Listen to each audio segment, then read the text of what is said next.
Good day, morning, night, evening, afternoon, guys. Welcome on. So, yeah, Grim Dawn Season 7 has officially ended. And today, we're gonna check out who won, who didn't win. And, yeah, also, of course,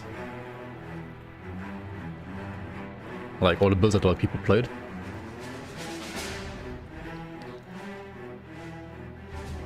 Alright, so let's go. Let's turn this down like a tiny notch here.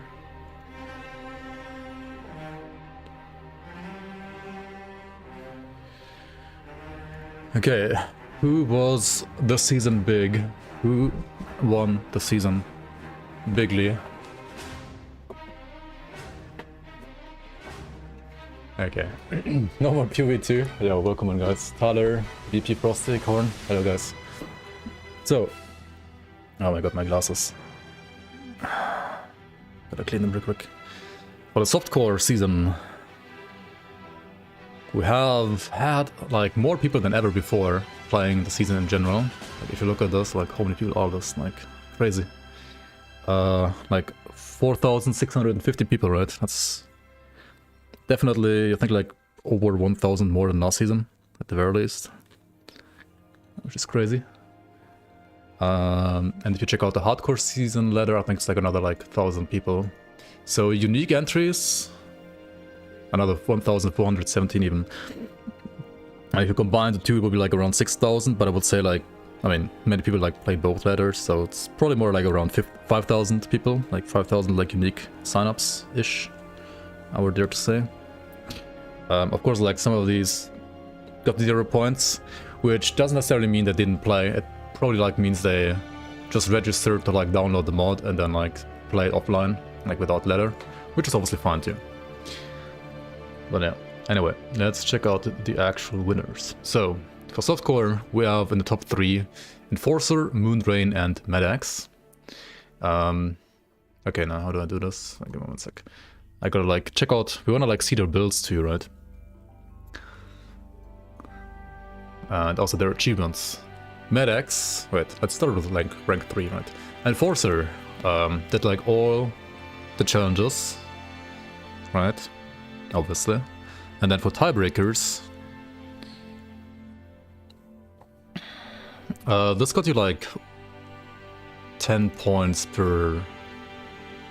Was it 10 points? Wait, I gotta like check with myself because I didn't do these, so it should be... It should show me like the default values. And it was 30 points. Yeah, okay, so like 30 points per shard. So this is shard... Wait, that's only shard 19, right? Which is not very high, but I mean, this didn't like give you that many points anyway, so I guess it didn't like bother pushing that too much. Durban clones. So you had like a timer, right?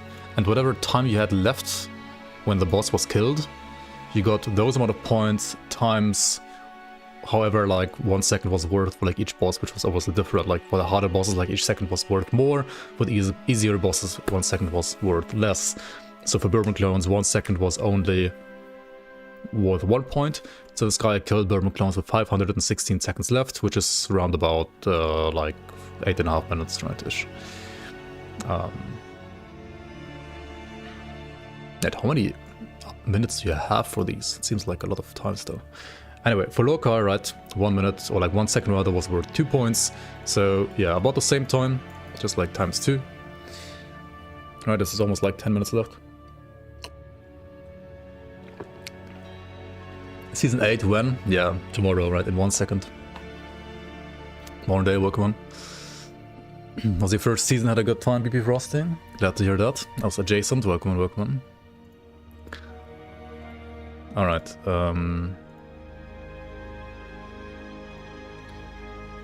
why is this so big? Okay. There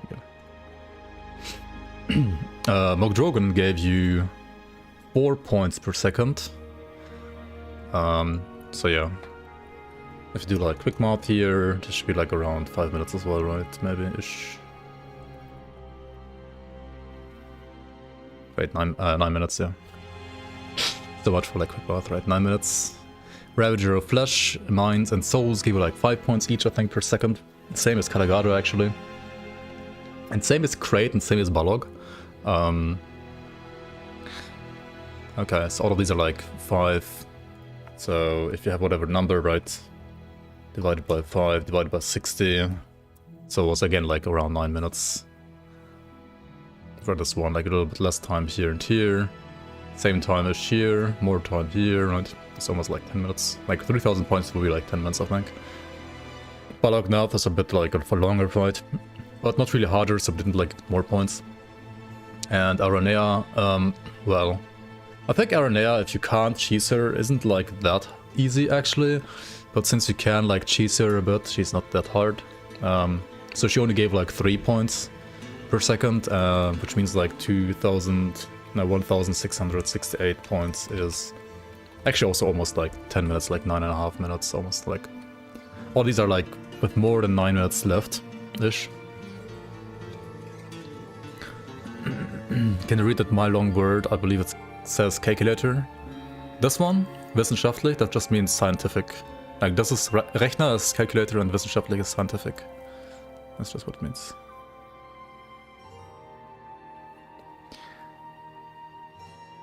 Yo, Nenex, welcome. Am I deaf? I'm a deaf for the Grim Dawn season, but I'm not the deaf for the Grim Dawn Asterkarn expansion.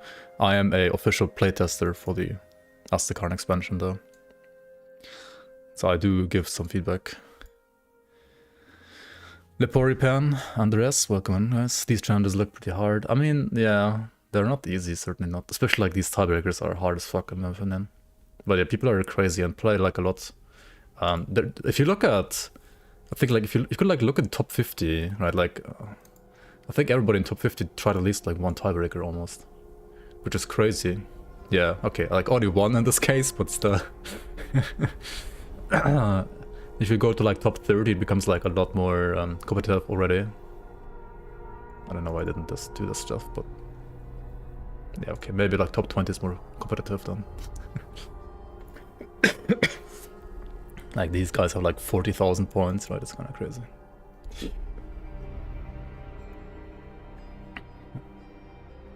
Official playtest for Grim Dawn 2, maybe next decade, yeah, whenever Grim Dawn 2 actually is gonna be developed.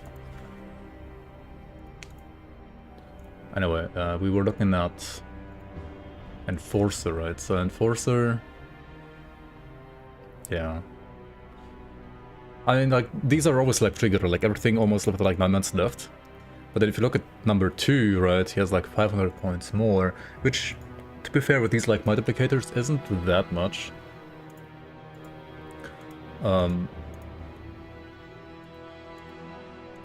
But he did like literally everything faster, didn't he? Like if you look at Shattered Realm, he pushed further. John Burman clones, he was like slightly quicker. Lokar, he was slightly quicker. It's like 2 seconds quicker for Lokar, right? That's literally just 2 seconds.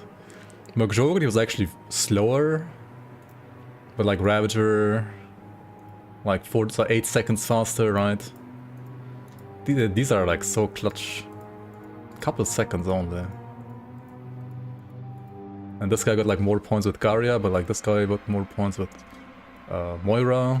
I think it's like literally only 1 second, because like I think Moira gives you 10 per second. So yeah, this one had like a 1 second fast Moira kill.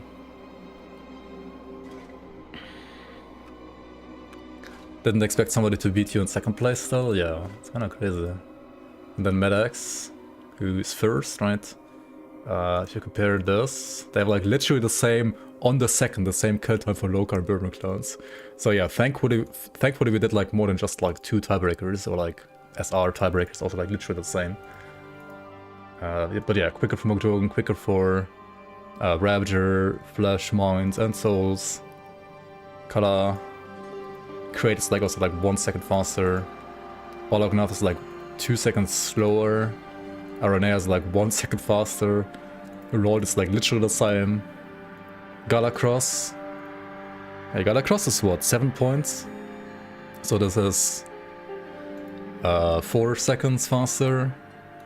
Okay, Garia is quite a bit faster though. Garia is also 7 points, and this is like... I mean, it's like 6 seconds still, right? And Moira is 5 seconds faster. Like, all the kill differences between these guys is like never more than 10 seconds, right? For every single challenge. It's either literally the same or like 2, 3, 4, 5 seconds difference, which is crazy. Like, that's insane.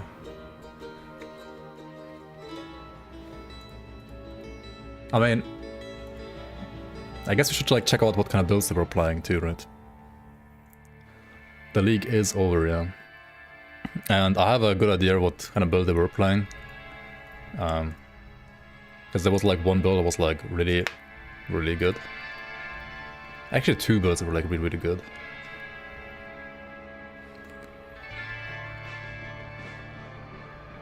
Battle Mage? Is it Battle Mage? I don't know about Battle Mage. Okay, let's just like check out all. What do you mean, website failure? Jesus. Okay, give me 1 sec. Give me 1 second. Cam? Hello? Okay, I can put cam still. At least you can look at me.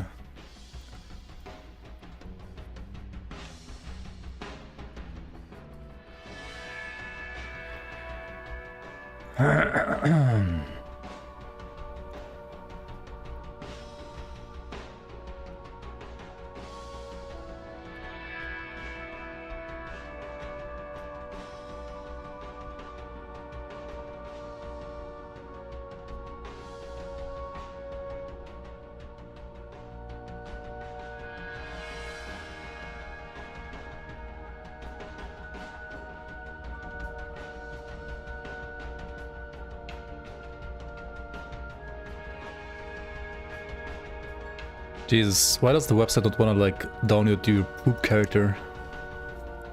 I wanna look at your poop character. What is this?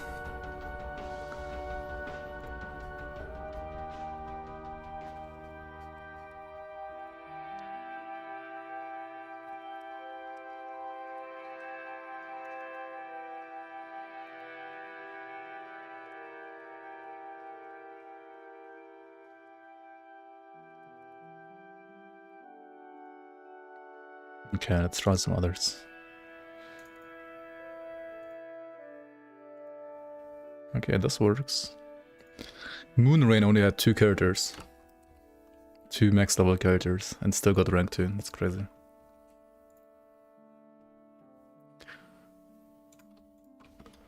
That's actually crazy.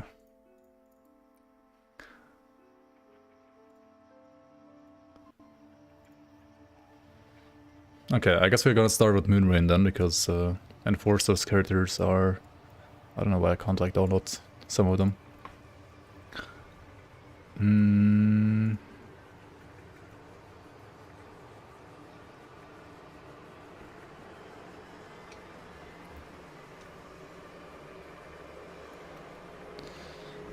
Okay, and then...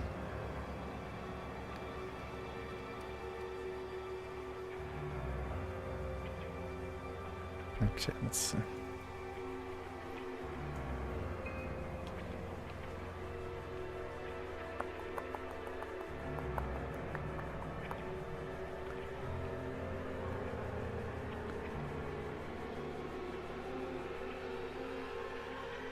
Jesus, the game has too many tokens.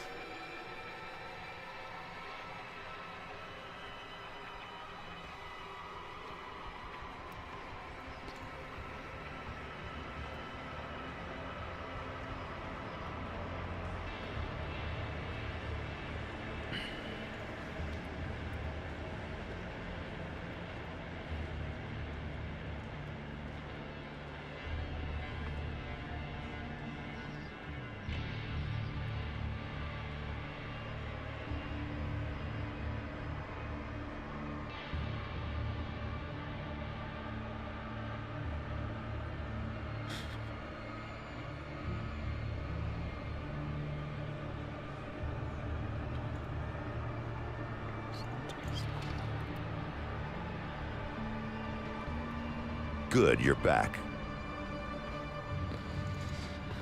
Nefts, thank you so much for the 18 months. Welcome back. I appreciate the support. Welcome back to the Bluers. Hope you enjoy the season 7 too.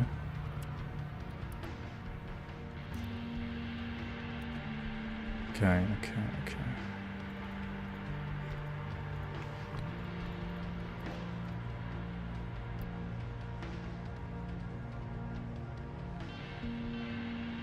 Let's see how this works.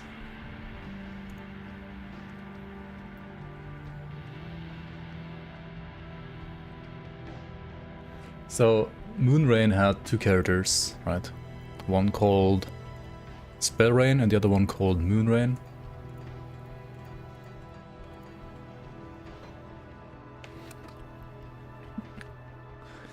And the Moonrain guy...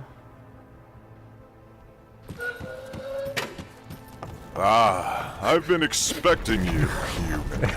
is a fucking cigarette water with 40,000 HP. The Kingdom in Ashes, thanks on Prime, appreciate it. Welcome back. Oh, like, welcome into the Bloomers rather. First time subscriber even. Hello. And, well, there's a weird interaction, right, with Warcry now, or like with Sacred Set and Warcry now that the Warcry is instant since the patch 1.2.1.4. Do we get the future, an option in the future to play co-op with dual ladders? I've been expecting you, human. The thing is, Grim Dawn has no proper multiplayer servers, right? So there's no way to verify who's playing with whom and if they're like playing in a legit way, etc. It's kind of doable for us for single player, but that really was like hard enough to get working, to be honest. So I really never see this being viable ever. You can play the content in multiplayer, right? You can, but for ladder play, we have to wait for Grim Dawn 2, unfortunately. That's just kind of like how the engine is, because yeah, it's like literally unable, like we're unable to verify basically what you're doing in multiplayer games compared to like in single player games. What's the best face tank build? I don't know, probably like some water or like, yeah, water or warlord. It's a good amount of guides for the league. There are a couple of guides made by what's it called actually? Yeah, let me give him like a shout out. He's like posting videos about like how he played the season and also like how to do like certain quests in the season. Ars Numac, I think is his name here. I should like sub him as well, right?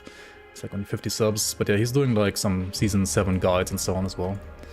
These have like low amount of views, but from what I've seen, this is probably like the most helpful there is so far, because it felt like a little weird to do like guides for the content that I have like created myself. Like I like making guides for content that I haven't created myself, that I like to explain to others, but for content that I've made myself, it always feels a little weird. And yeah, I also like link it in Twitch chat, why not, right? And yeah, so I was like kind of waiting for like people to maybe like do some guides, and not sure how, I didn't like watch, I think I watched like one video of him which seemed like okay, and also I saw like on Discord like people saying it's pretty helpful what he's doing, so I guess it's like the best we have right now. That's for sure. Otherwise, if you're looking for like build guides, right? If you're looking for build guides, you can still pretty much like play whatever I'm playing, or like whatever I did in like my beginner guides, right? Like everything that's viable for the base game is also viable for the leagues, really, because the league, they add more content on top, sure. They also add more builds on top, but it's not like they're making builds or guides from the base game irrelevant. Like they're still fine. And also Grim Dawn is not like Path of Exile, right? You can still like play Grim Dawn without guides too if you have like a somewhat of an idea how the game works. It's fine. You typed in YouTube, it asks, did you mean Snook?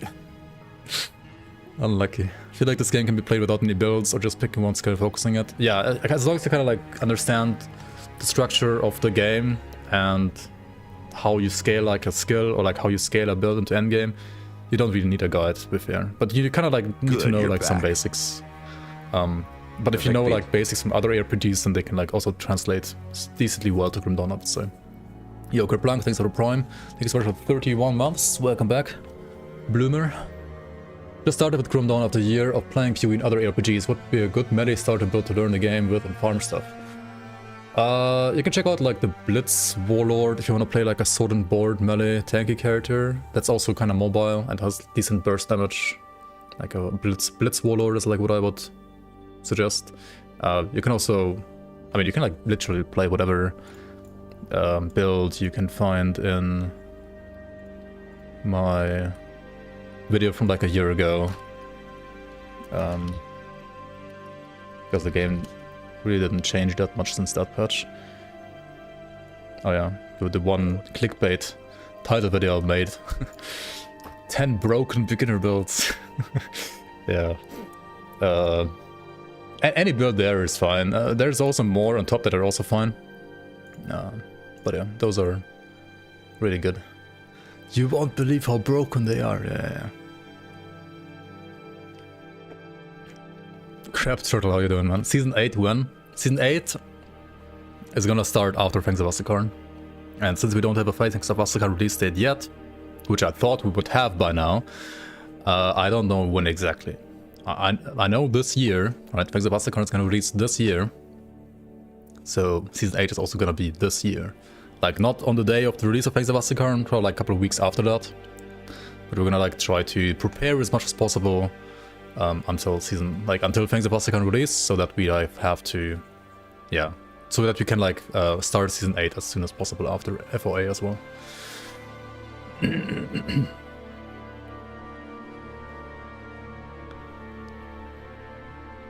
How worked the season of the Grunon community?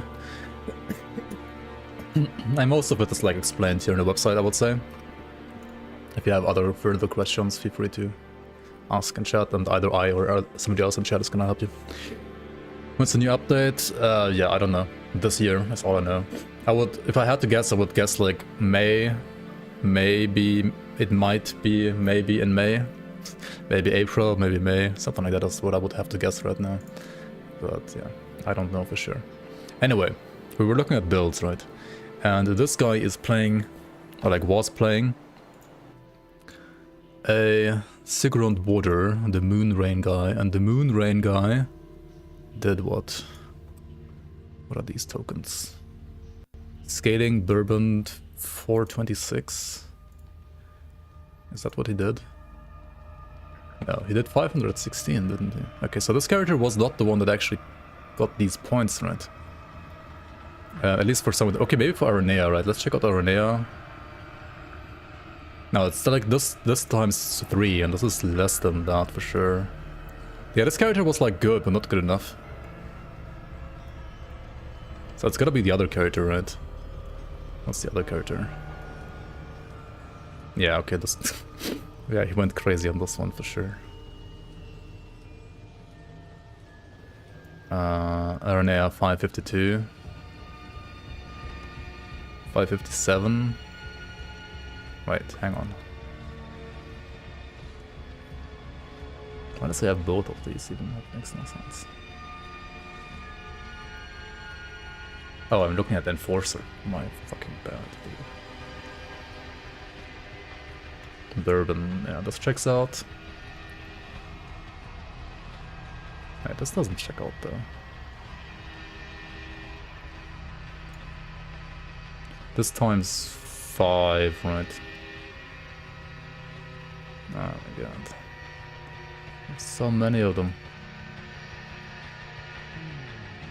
But why does it like save all of these? It should like overwrite them, shouldn't it? 558. Rolled as what? Rolled as 6 points? Let's check.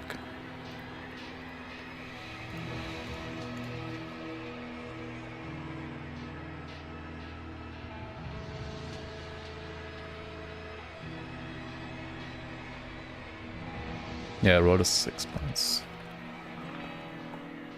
Okay, that checks out. Yeah. Okay, so, I mean, yeah, he played 2 characters, right? 40,000 HP Water, which has pretty decent stats, and also, like, tried some endgame, but apparently wasn't the actual record holder. What's kind of funny about like, oh my god, this is so bright, by the way. What's kind of funny about like new Warcry now is you can spam it, right? Like stupid.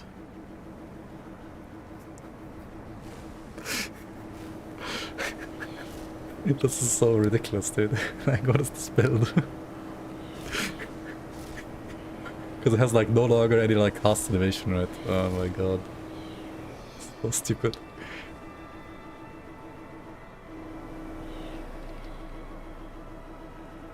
You can hold down a button when you're standing still, but when you're walking, you have to press it, right? So it's kind of like you stand still, do this, move, do this, jump, do the.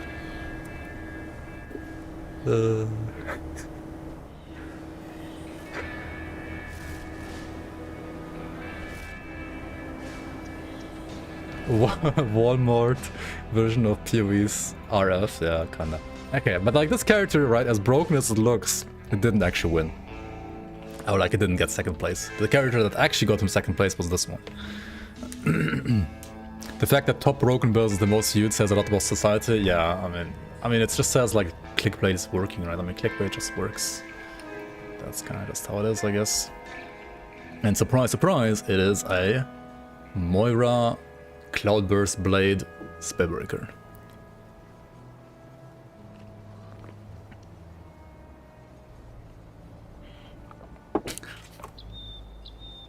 No way, right? Who would have thought? He also has a Rayloft's technique, like weapon, default weapon attack replacer, as a corruption on his weapon. And then he has a... Oh, this is just like a stat corruption, right? Oh, you got the resistance reduction on this one. 22 flat resistance reduction for 5 seconds, right? Then you also got like Mythical Chill Out and Spark Out, which apparently even after like the bug fix and nerf were like decent enough for this. Shocking that this broken build is the best, yeah. Definitely very shocking. This one is not even corrupted, huh? This one is not corrupted. I mean, there's still like flipping Interrogators of Nature's Bounty, Interrogators of the Untamed, Tempest of Nature's Bounty and Corruption on top. Resonant of Nature's Bounty with Corruption on top. Like, this gear is absolutely nuts, right? Like, it's absolutely crazy. Must have like farmed a lot for this, obviously. Okay. What do these weapons do? I mean, currently they have like Wheel of Shadow bonuses, Shadow Strike bonuses, right? And then like the weird like Mirror bonus, which makes like Mirror have like a very low cooldown, but also like a very low duration. However, combined with this helmet, which gives you like also crit damage during Mirror, it's like really good, right? And then, yeah, Shadow Strike maxed out. It's a Shadow Strike build mostly, and like Mirror Shadow Strike build.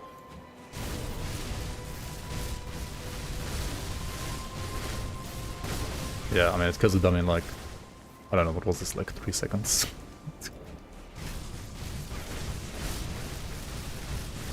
Yeah. Well, because he has like 5,000 away, right? That's the other thing.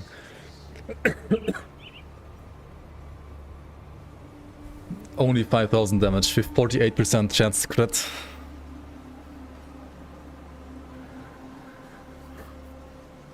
Corrupted like Valor and PoE?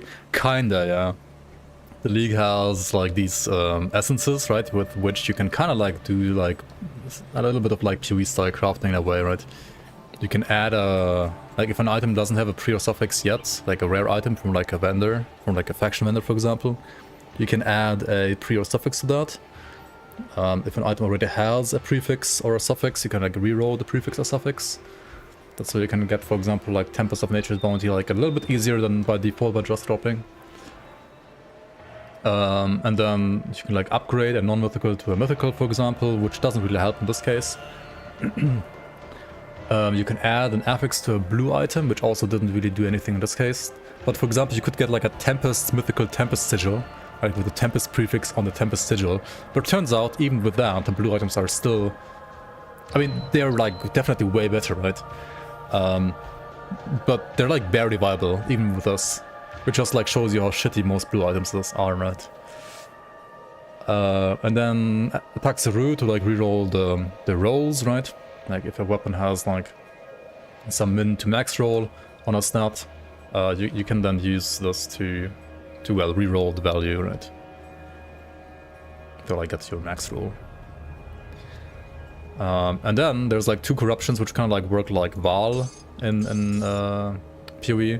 So they can either turn your weapon into scrap, like literally you get scrap and the weapon is gone, or like the item is gone, or you get like an additional stat on top, kind of like how Val does it. I mean, Val can do like many different things in PoE 2, for example, like add a socket and stuff like that.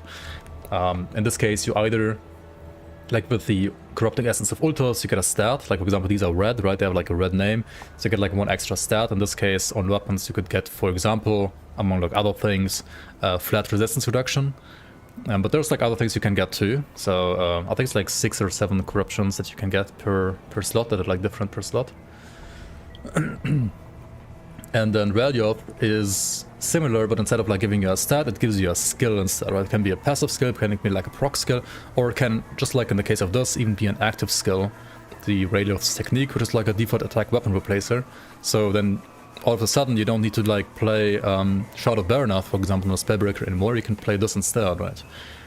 But to get this, you need like tons of like big investment, because you need to like get one of these items first. They're like very rare and like only drop from like specific like harder endgame enemies. And then you need to like use this on an item, hope the item doesn't break, and like also hope that you get the thing that you want to get. So you will need like multiple of these legendary items to like get to that point. So it's kind of... yeah. Is 5k away common in the leagues? No, even for the leagues this is like very high, I would say, for sure. But it's definitely like easier to get there in the leagues, because you have more tools to get there. You can like roll your gear until you get like offensive ability on all the affixes. Like for example here is like Tempest on this, Tempest on this. Tempest gives you like 4% away each if you like re-roll it as well to give you like the max roll.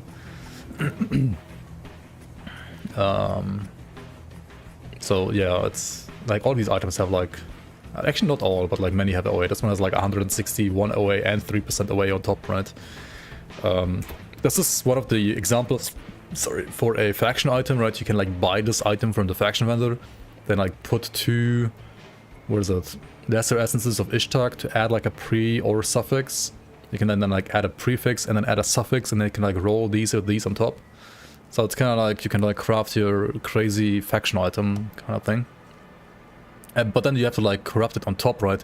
What if it breaks? Then all the other like crafting essences you used on this were like wasted as well. To be fair, in this case it's like kind of easy to get this because you could just like buy it again from the vendor. So I feel like for some slots these like faction items might be like still maybe a little bit too easy to get. Considering like how many stats this item has, right? It's kind of ridiculous. But yeah, it's like one way to make like endgame a bit more interesting compared to like standard Grim Dawn, which does have a ceiling at some point. The leagues do have a ceiling, of course, as well, but that ceiling is like a little bit higher up for character power, and you can like grind a little bit more, or like quite a bit more, to like get to that like very, very top edge.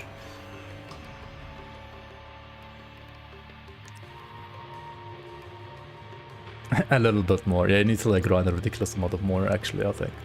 Like compared to Standard Grim Dawn, the investment you need to do for like these items is quite significantly more. On the other hand, getting like a Tempest of Nature's Bounty, for example, is actually easier than the base game, because you can just like reroll with these.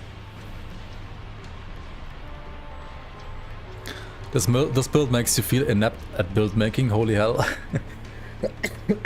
I mean, if you're playing just base game Grim Dawn, right, then you can't achieve these numbers. Like, not quite.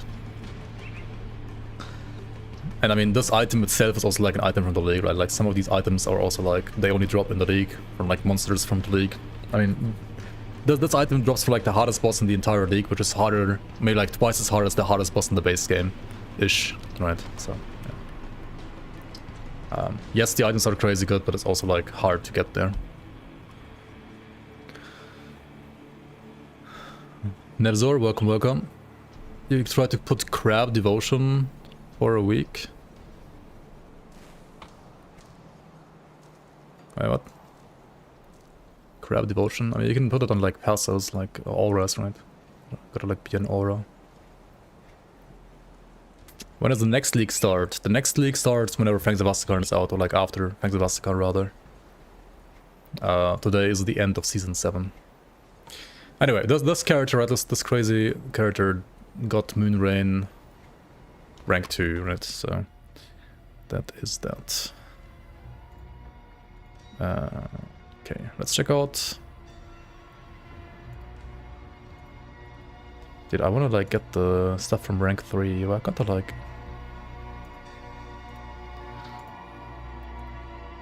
Wait, which characters did you push on? Battle Mage and Trickster. I mean, I guess Trickster. It has to be Trickster, right? Okay, hang on one second. Let me...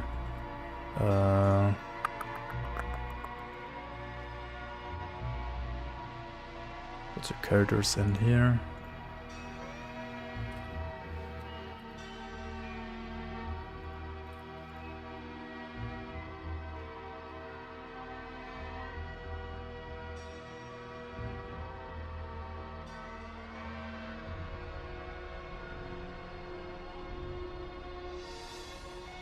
Oh yeah, Spellbreaker too, I guess, right, makes sense. Obviously.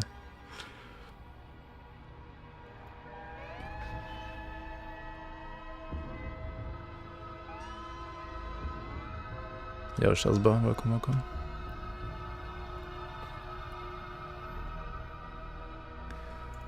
Okay, let's see.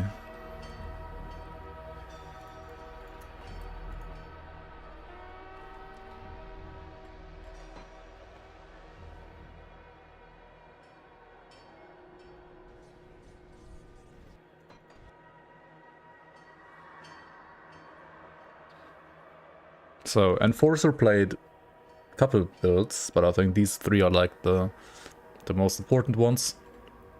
He played a Battle Mage, a Trickster, and a Spellbreaker.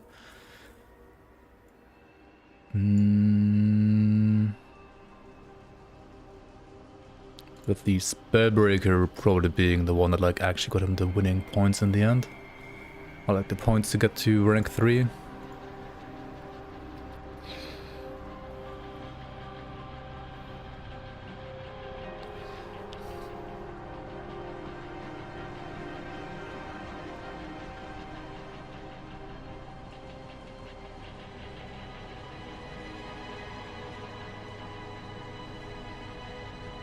No. But let's check out what other builds he was playing. In endgame, do you make sure every character you made has free stun and sleep resistance? Sleep resistance is not important. Stun and freeze is more important, especially stun. Freeze kind of like depends. Also, you can use a Hoarfrost ointment to bring your freeze resistance up. This guy has 100% freeze resistance for some reason. Because of the Amatok set. Yeah, there's like some items that give you like maximum freeze resistance as well, especially in the league. So this is a retaliation, cold damage, Amatok, Battle Mage, I guess, which comes to no big surprise for anybody who has actually played the league, I think.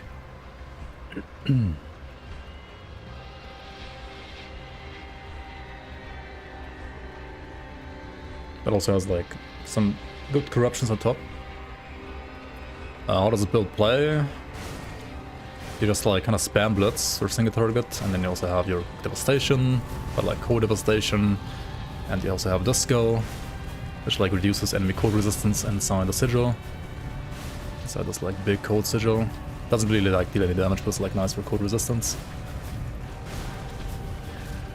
Not as much damage as the other build, of course, I just saw. But yeah. Still like solid, I think, for like bonus dungeon farming, for like chill farming, especially like for hardcore. It's pretty nice. You spend so much currency on it just to hate it.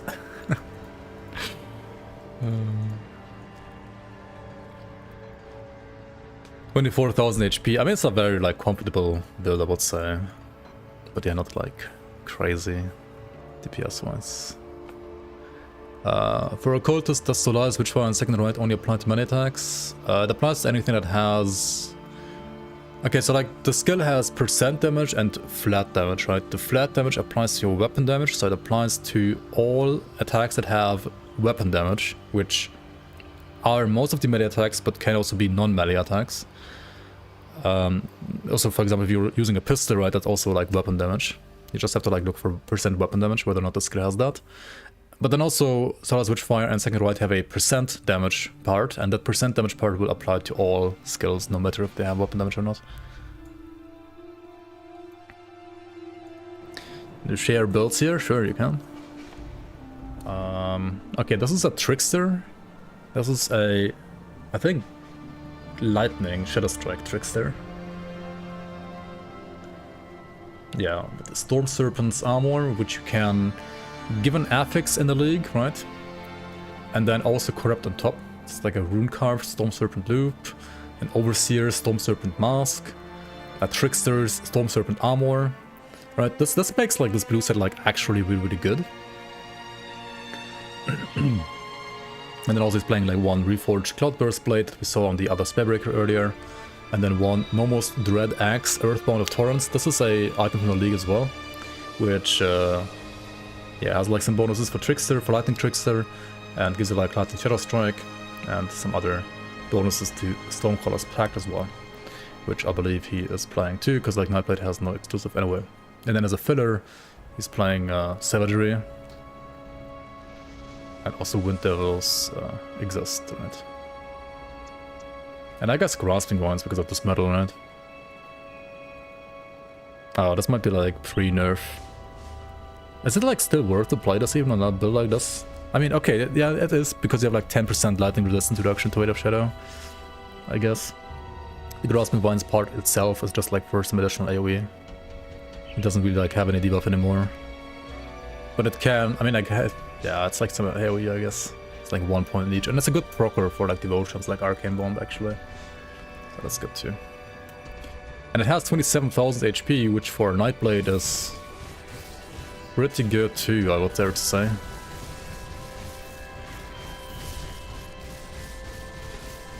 Yeah, damage is good too. Yeah. Good armor and good Fizziness. Good stun res, maxed out freeze res, slow res. Reflect resist, also very high, which is not even like that important I guess on this build, but yeah, also very nice. Also sustain, like, this should have like good sustain I think. Yeah, 17 to 22 depending on like which weapon. Leech is good enough for sure. McMac, welcome. Grim Dawn playthrough today? Maybe not. I don't know yet. I mean, we're gonna have to like look at all these builds first and like crown winners.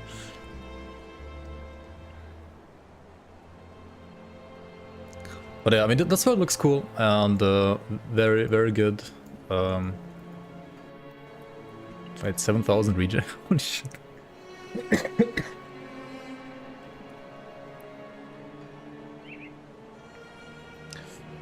Where's the time now, by the way? Interface. Display time.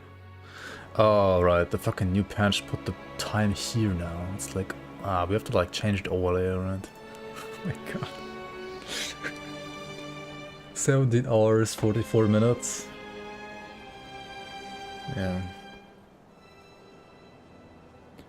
Okay, we can like time it, right? Start like now.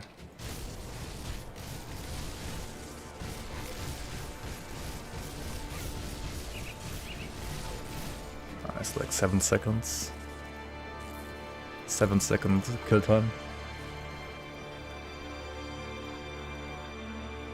Which is very good. But actually the character he used to get the points was this one, because the one I just showed you was apparently too slow. At least for the league. Yeah, in the league like you can... In the league you get like half the dummy kill times almost for endgame for like certain high DPS builds at least, because with like corruptions you can get like high OA and stuff, so... In the base game this would probably like be like 15 seconds if this was like a... like without corruptions build, right? It's still like using some items from the league, like the weapons, for example. Like you can't even play the build properly without those items. But yeah, like without corruptions, it's like certainly a couple seconds slower. For sure, for sure. It's the same build, right? Same fucking build. Oh my god.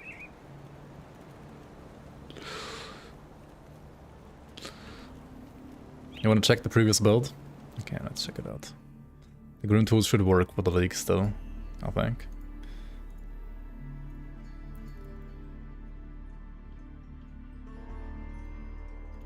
Let's see here.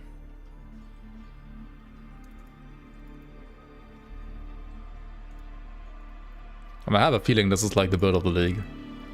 Probably. But yeah, here you go. Alright, this is the trickster.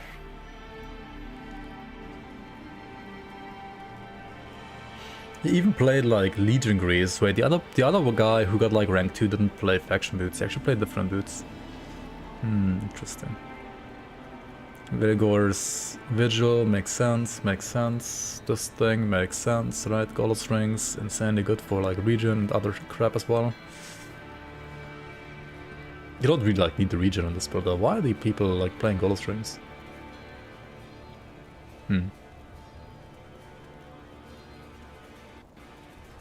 For HP. I mean, on softcore, do you even need HP?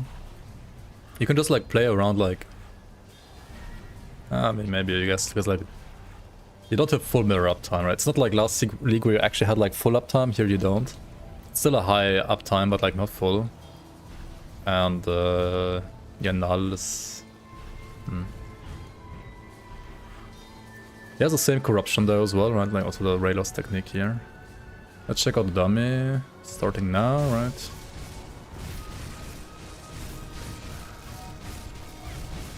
And this is like 5 seconds instead of 7 seconds. It's not 100% absorption. It is actually when you pump it to 22 points. In the league, right? Mirror doesn't give you 100% absorption. I think it scales like up to 90% at 12 points out of 12. And then the last 10 points give you like 1% absorption per point. So if you manage to get like to 22 points, you actually have 100% absorption. Yeah, living rings have HP too, and elemental damage, right? Like they should be more damage while giving you about the same HP. Maybe it's about like resistances. But like if you push Moira, which this build probably did because it has no poison res. 300% overcap. What is this? 373% elemental overcap. What? That does like nothing. How do you change damage number size? Wait. I have no idea actually. It's just the default, right? I mean, if you deal big damage, then you get big number, right? This build just deals big damage, that's why it gets big number.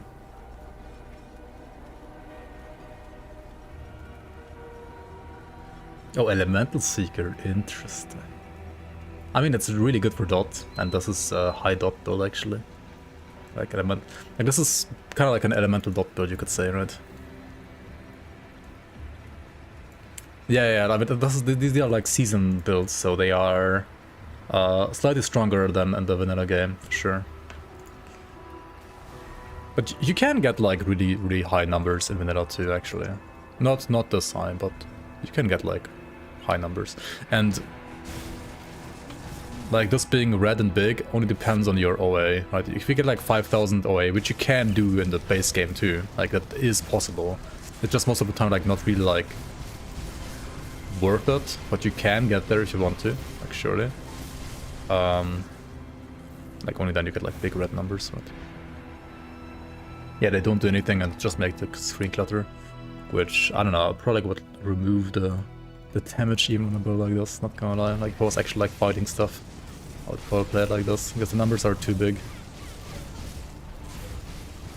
It's really like too much clutter in this game. Visual clutter, I think. Especially when you have like 5 billion blade spirits like this build. Which, oh yeah, they actually kind of like buffed this now, right? Like look at the spirits, they're like They're scaling with you movement speed now, which is very nice. Look at this, how fast they are.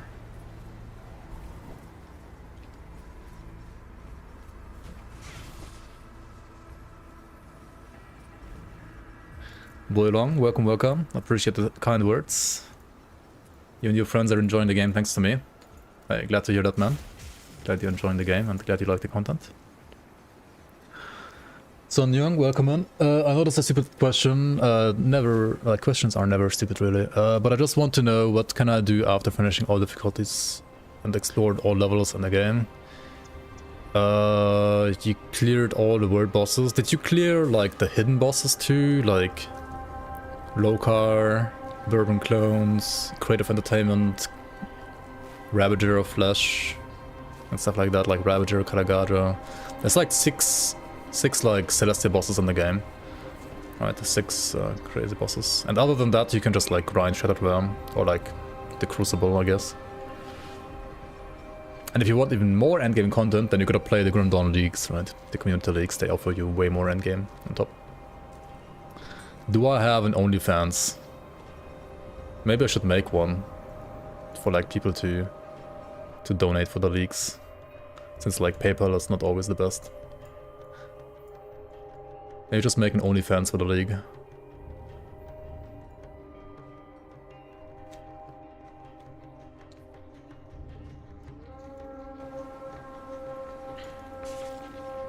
Only Fangs of Asterkarn. That's actually hilarious. Thank you, Undo. Thank you, Arcane Undo. How you doing, by the way? Long time no see. Okay, next guy, right? Next guy who got rank 1 on softcore SSF. First of all, congrats, Medex. Congrats. You are rank 1. Clap, clap, clap, clap, clap, clap, clap, clap.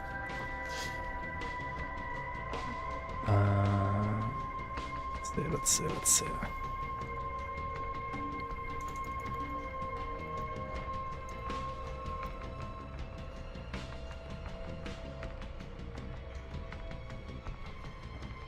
Jesus, the website kicked me again. Gotta relog.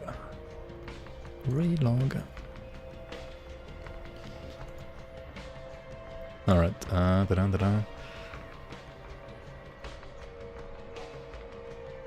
Okay, I see like Battle Mage, I see Ludrigan, I see Moira, I see Storm Serpent, and I see Thrawn.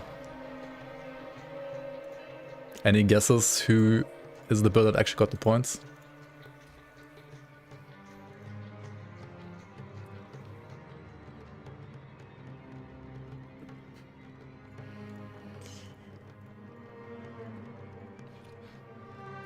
Inside Stacker Thrawn. Imagine. That would be hilarious.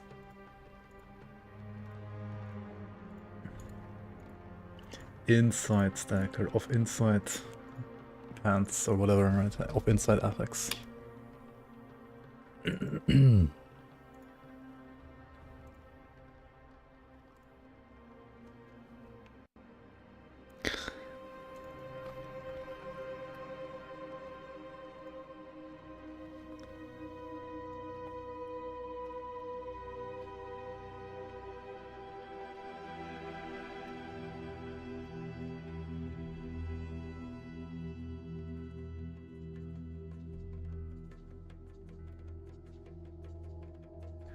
Okay, SR was actually pushed on. Right, we're gonna like go through all tiebreakers and like see which build did what exactly. So rank 1 softcore. Oh shit, I didn't put them in here yet. What am I doing? Rank 1 softcore.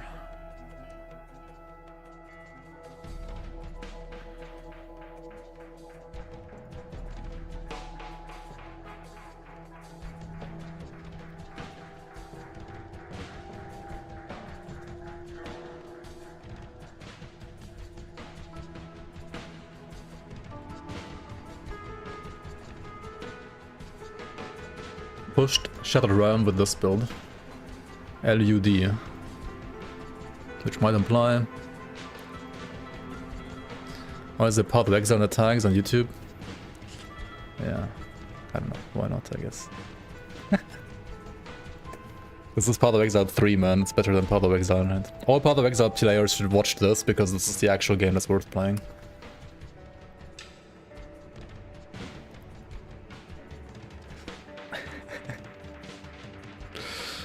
Okay, this build right here is the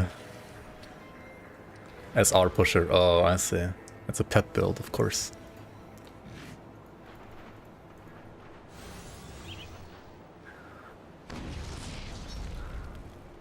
It's a Horns of the General 2-piece pet build though, at least. Which is kinda interesting. Mad X on a list.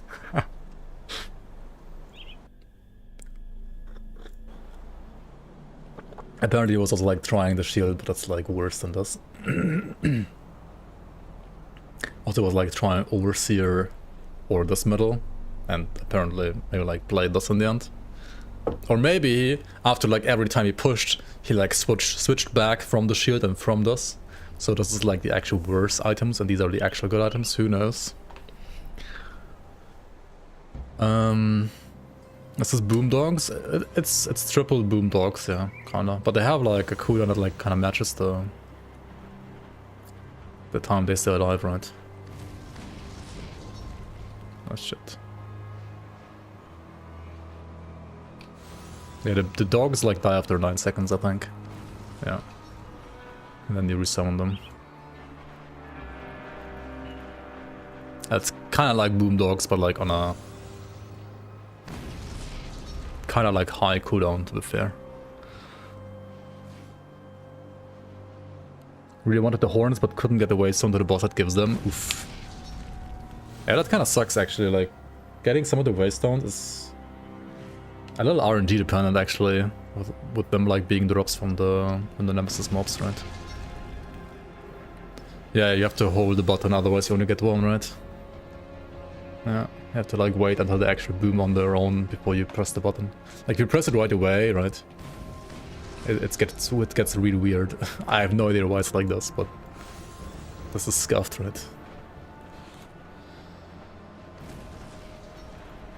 You did face the Nemesis. Props to you. Maybe like the chance needs to be like higher for them to drop the waystones next league, we'll see. Wait, does this actually bleed pets? Right, it's not actually like playing around the boom. They just boom, they just happen to boom, but it's actually bleed pets, right? Wait, no, it's not bleed pets either, it's... Hell, oh, wait. No, he doesn't have those, it's elemental pets. Wait, so it's fire. You have like too many points in here, by the way. What the hell is happening? Rank 1 has 27 points in Hellhound.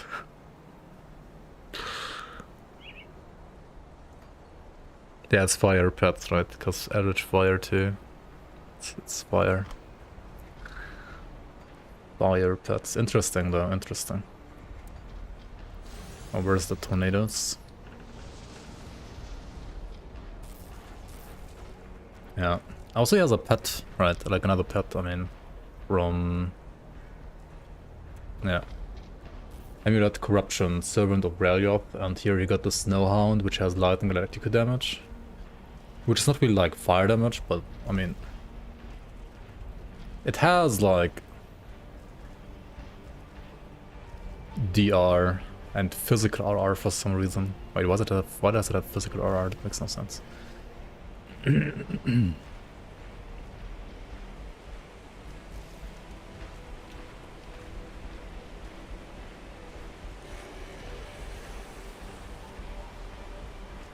What attacks does this guy even have?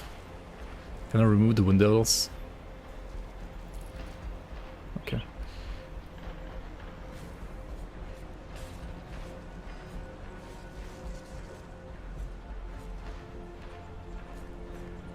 Wait, doesn't he have like a breath attack maybe?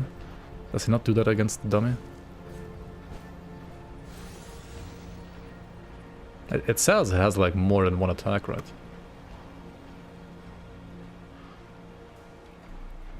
Shoot like some claw and some breath attack, I think. But maybe they're like bugged. Or maybe they're bugged actually. Oh well. I guess it doesn't really like matter too much because like the big thing is the hounds, like the big hounds anyway, right? Anyway, so this was the character that he used to push SR. That build.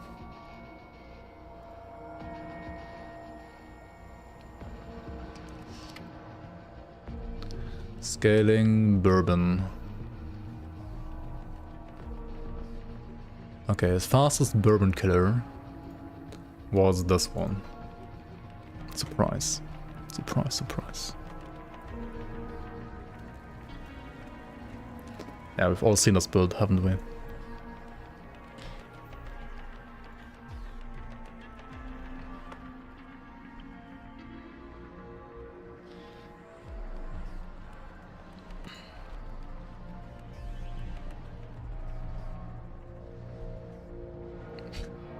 Another Moira, wow.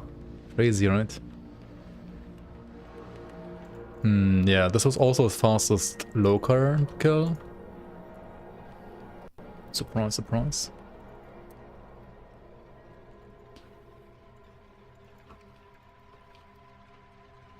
This was...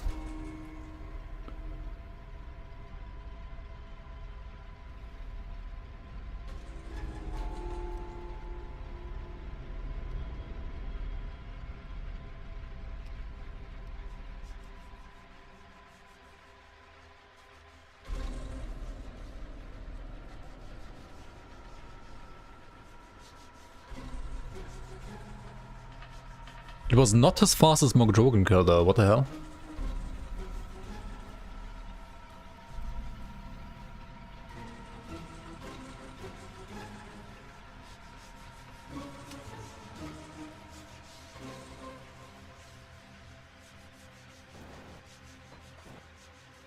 His fastest Mogdrogan kill was this one actually.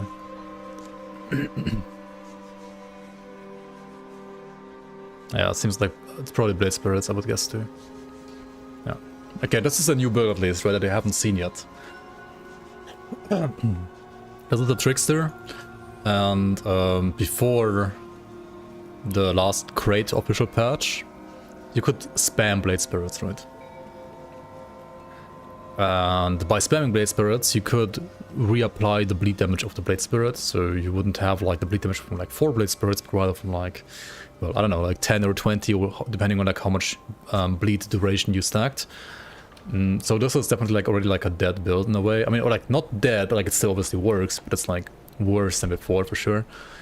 And the highest amount of bleed damage you could get from using Neomor's Hooked Dagger, which has like bleed and poison damage to Blade Spirit, also converts like the piercing elemental to acid, but actually, I guess you don't care about that when you're like just playing bleed. And also this Scarab Shell, right, which we all know from the vanilla game as well, which was like really good for Blade Spirits as well. And then also actually the Syrah set, right, was used here as well, because the 4-piece Syrah set now has +2 to all skills, independently of like which class you're playing. It has like bonuses for Nightblade, Necromancer, and Demolitionist. But because of the +2 to all skills, now you can also get like +2 to all skills to Nightblade at least. So, I mean to, not Nightblade, to Shaman, right? Which didn't have before. So it's kind of nice for that. And then you have also the like Carnage rings, which with an affix are actually very good. So this is an example of like blue items that can be good, especially when you get like an additional affix on top. In this case, a Bloodletter's affix.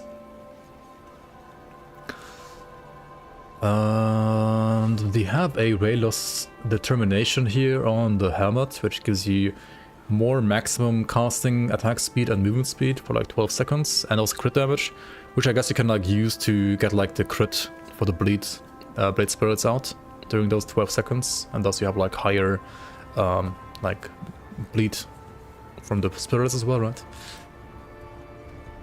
And on top of that, I think the build like product used actually even maxed out Phantasmal Blades, interesting. Yeah. I mean, the build, I mean, the set rather supports Phantasm Blades pretty nicely.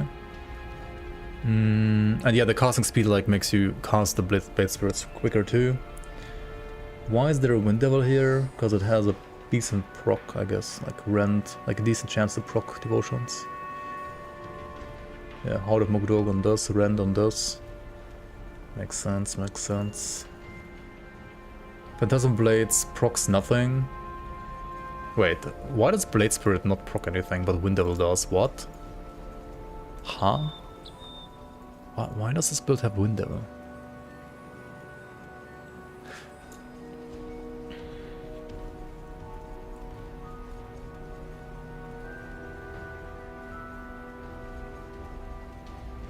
Because it can, I guess. Okay, devotions are this and that and this and that. Like Pure Bleed and Chariot on top for sustain, and Behemoth for sustain. Master's 3 target max. Oh, yeah, I guess for proccing on Mogdrogen, that's better. But that, no, but like, this build was destroyed with the patch, so if you play this on 1.2.1.2, I don't know. Okay, but like, why did you guys use Wind Devil for procs and not just like Blade Spirits? It's weird. I guess like the 2 points don't hurt too much and you don't have to like worry about it at all. It's just there.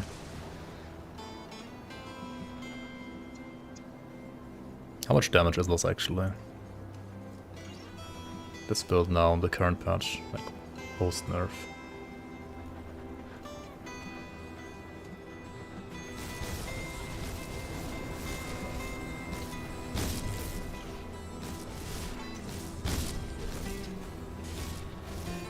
Yeah, it's like a lot weaker than before, isn't it? I mean, 13 seconds or 12 seconds maybe. It takes a moment for the Blade Spirits to actually hit, whereas the Wood Devils are like instant, I guess, yeah. Yeah, probably.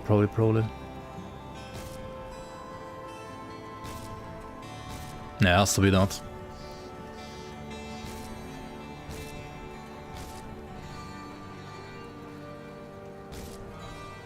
Bleed procs were like 4 mil before Blade Spirit, like before in Blade Spirit.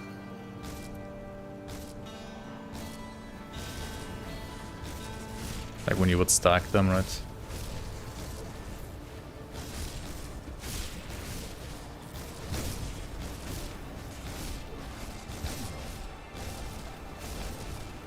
What is it now even? Like 1.5? Like it's all like 1.6.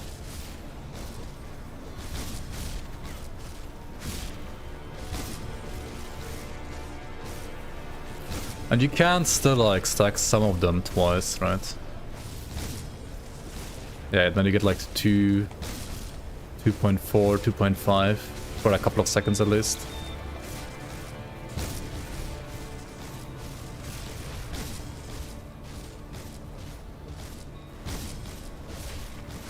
But you can't like stack more than 2 batches, I think. So yeah, kind of like, I think it maxes out like around like 2.5 million now. Which is still good, but like half as good as before almost.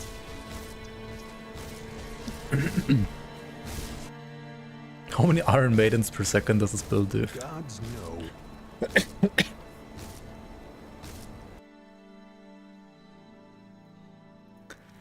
Used to be like 1.2, maybe 1.1 before patch without spamming.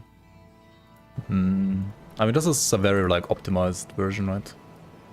I mean, without spamming should be like the same as before, right? And literally the same. Like 1.5-ish. But you can get to like 2.5-ish. And you reapply it once. Which is still decent. And I think with enough duration you can like keep up that, so you can like keep up double stacks. But not like 10 times stacks or whatever you had before. What's considered a good dummy kill time in vanilla?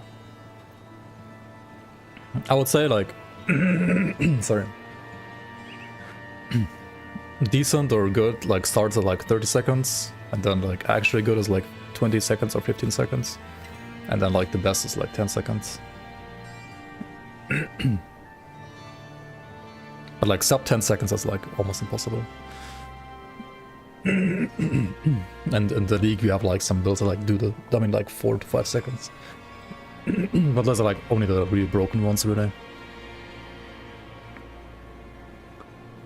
Playing the build with Thor was kind of obnoxious as hell. You have to like spam the right mouse. I mean, not really, right? Like you have to like press right mouse button, wait for the, make sure the window actually like the spirit actually attacked, and then you could only like get the next one out.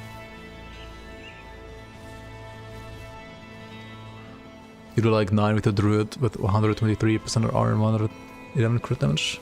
I mean, that's pretty good then. That's like really good for sure. Oh, that's like one of the best then for sure.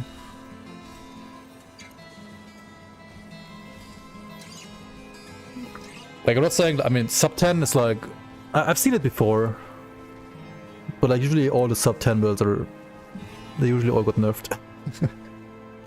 So maybe hide your build, I don't know. But I guess I mean druid is usually like totem stacking and execute.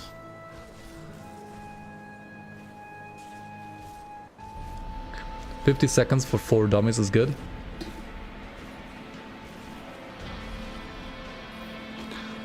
Like with bubble time on top. Good to 94 and solo mastery occultist. Nice, congrats. You are prepared for Fangs of Asterkarn then.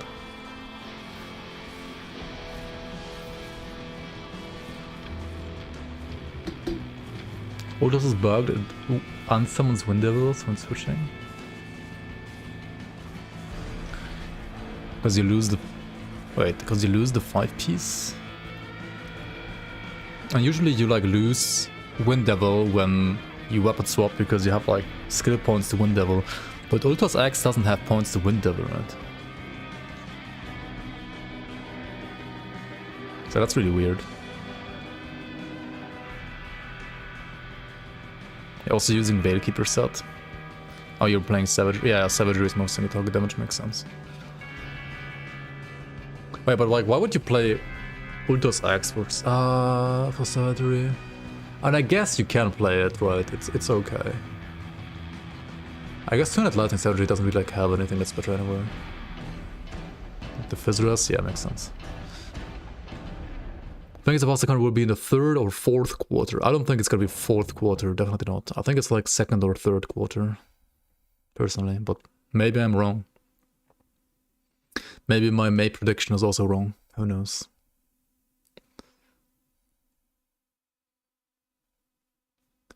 Anyway, I'm just happy we saw like another build, and I mean this is a good build. It did get nerfed though, and yeah.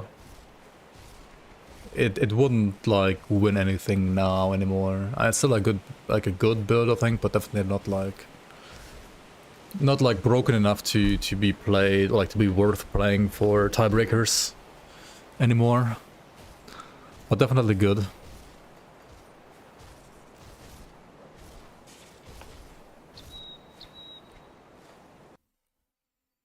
Okay,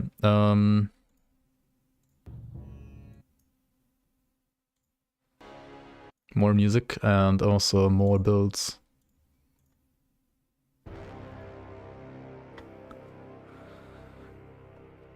You played the pre-Avenger Warrior after like 20 hours at level 100, you one-shot yourself to reflect. Yikes.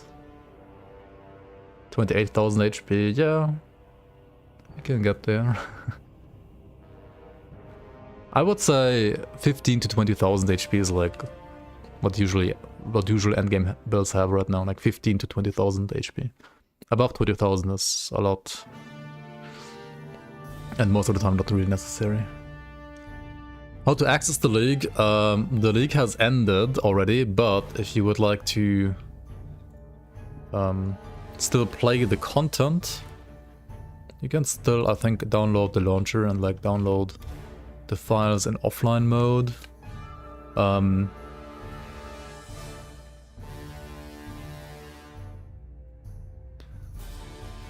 We're gonna also like update the post-season mod link on that website, because I think currently like it links to the season 5 mod, which is like kind of old at this point.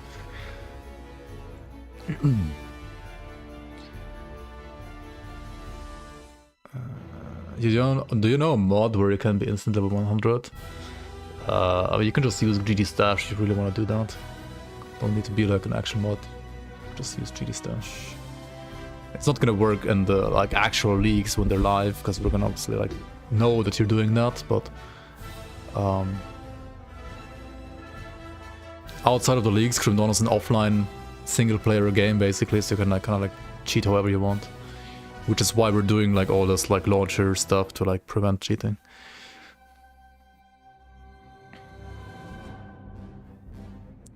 This kind of feels like Quinn build, to be honest, compared to the other builds now. Well, yeah, after the nerf, I guess. Okay, let's see. Ravager.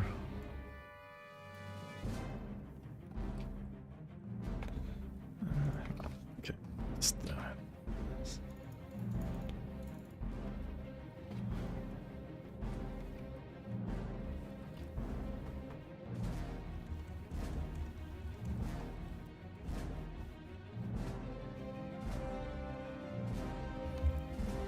Oh, actually, his fastest Ravager of Flash Titan was also on this character. Interesting. What about, like, of Mines?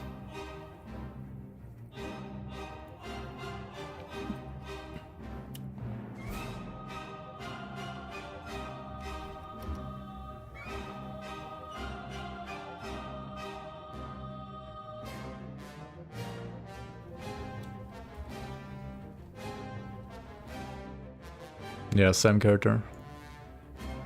Yeah, it's really good for Ravagers apparently.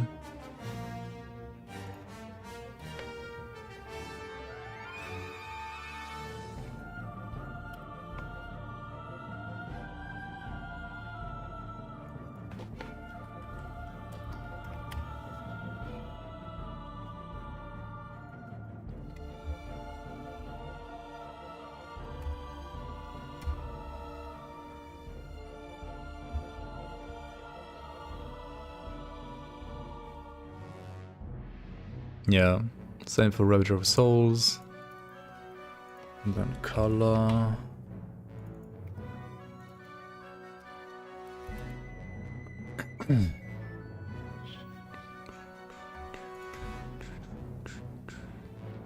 Yeah, he also did color on this build. This build like did a lot of stuff. Like pre-nerf.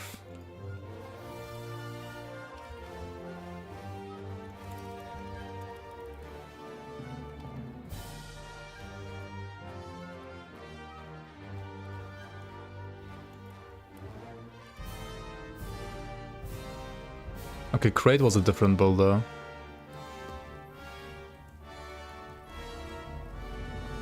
Yeah, okay, Crate was the Moira build. Crate was the Spellbreaker. This one was Crate, as fast as Crate.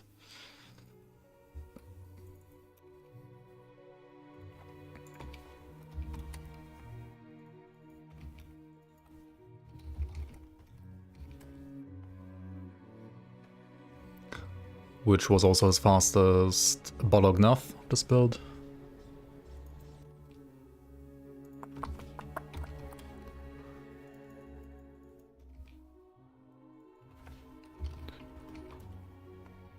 Aranea, yeah. Aranea was the Bleed build, Bleed Blade Spirits build.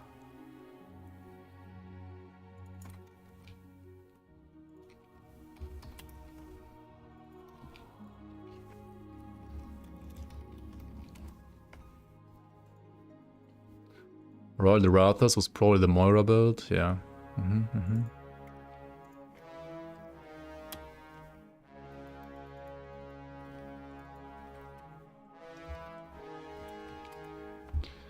Galacross was Blade Spirit build.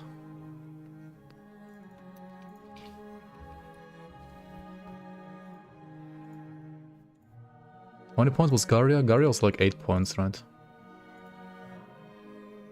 Or also 7.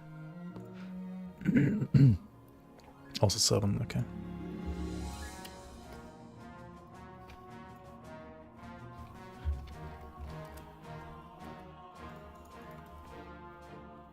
Garria was also Blade Spirits. Okay, I think like the Blade Spirit build like legit did more endgame points than the Moira build even.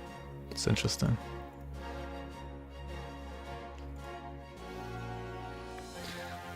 But I think Moira itself was probably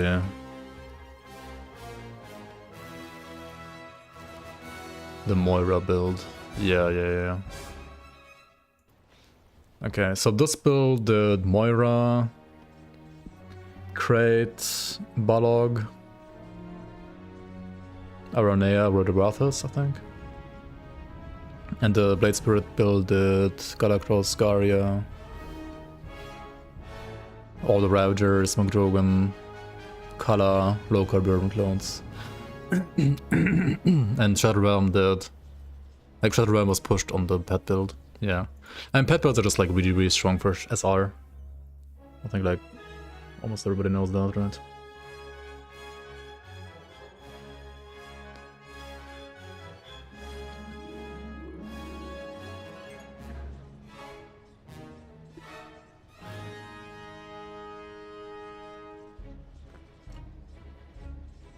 Pets are nerfed, I mean, they still won.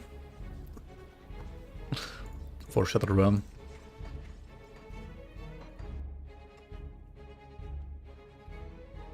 To be fair, Shadow Realm was not about do SR 70 as fast as you can, it was push as deep as you can, but stay within the timer. And for that, pets are like still really fucking good. Whatever his other characters, that seems like an actual Ludogan build, like an actual Ludogan caster build, which is a good build, but didn't actually like, get any points when it comes to tiebreaker. Oh, this is... I guess some tests were like the returning Penati build.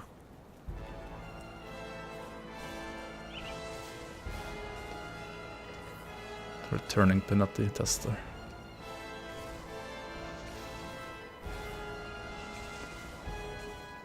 Kinda sad that like it gets consumed by walls. Otherwise this item would be like so much better, I think. I mean, okay, not in the metal, right? Okay. What else did he have on the menu? He also had a Battle Mage and a Warlock, right? Battle Mage is obviously Avatok, which is like really safe to like farm bonus dungeons. I think many like top tier players actually had like a Avatok Battle Mage just to like farm bundled bonus dungeons. Like not necessarily for like pushing points, but like to farm stuff. This was like very chill and like relaxing kind of. Can you play an ice trickster, like cold damage trickster? Yes, you can. That's pretty good.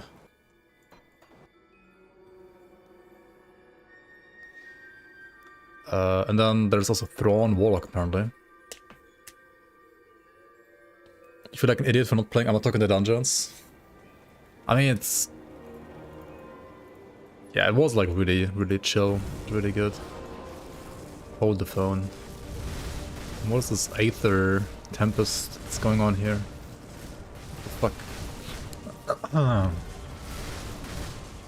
He has a Rados technique skill on the offhand, which is like the volcano, right?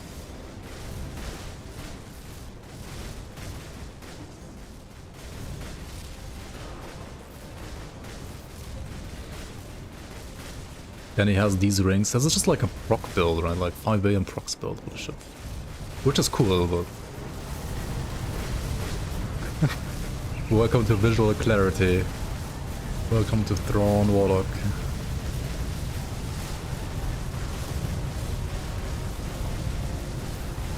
I mean, it looks beautiful. Doesn't really have like the fastest kill time of the dummy, but... Like, playing SR with this must be really fun. Or like bonus dungeons too, right? When you proc like all your crap.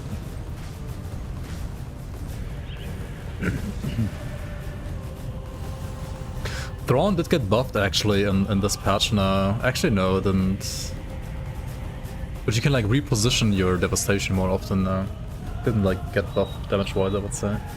But they they reduced the cooldown of devastation a lot, right? Like the base cooldown. So you can like reposition it more often.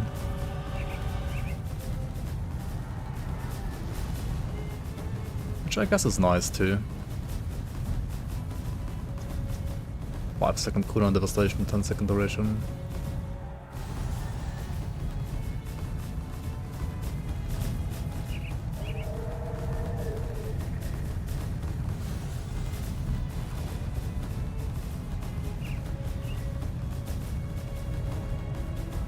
Wait, is it always 10-second duration, or is this like extra duration?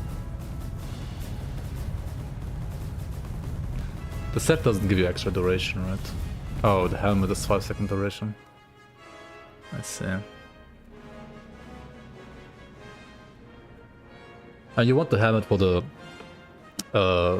closer, like more narrower target area to devastation. Like the minus 1.5 meter target area is actually like very nice for single target damage. Like it helps like the balls like all hitting like one target only. It's really good for single target. Also girls like 8th elemental. Yeah.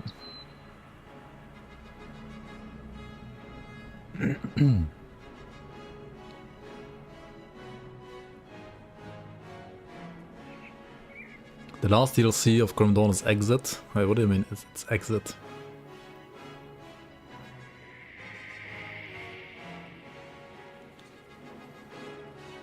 I mean, it exists, yes.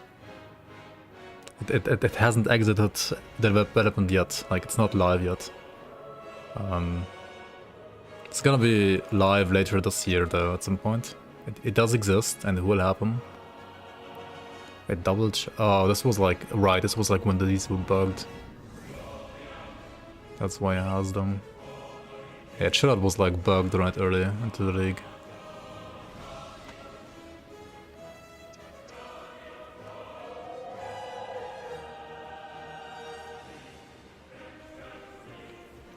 Insight. Of insight. Actual of insight, Thrawn Warlock. Wait, didn't you guys say like of insight is what you stack on this? Wait, why do you stack of insight on this? Because of like percent elemental damage? Yeah. Wait, hang on. How much percent damage does it get? When it like procs all the insight procs? Holy shit, dude. Look at this bar, man. Warlock of Insight, yeah, exactly.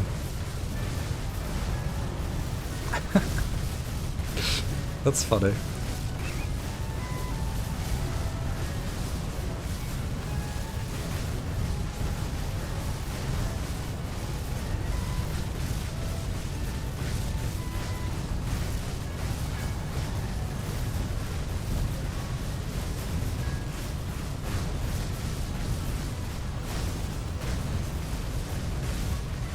I think it's like 600 damage almost, right?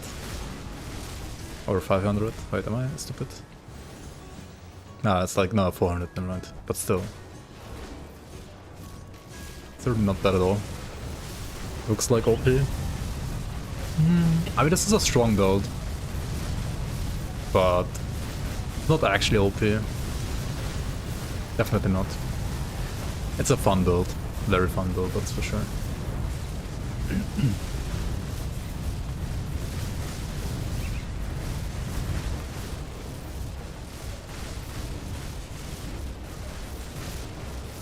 If you wanna play a cold trickster in the base game, or like in Fangs of Asterkarn, Forgotten Gods, right, without the season, try a Korba trickster. You can try Korba or Deathmarked trickster, both are good.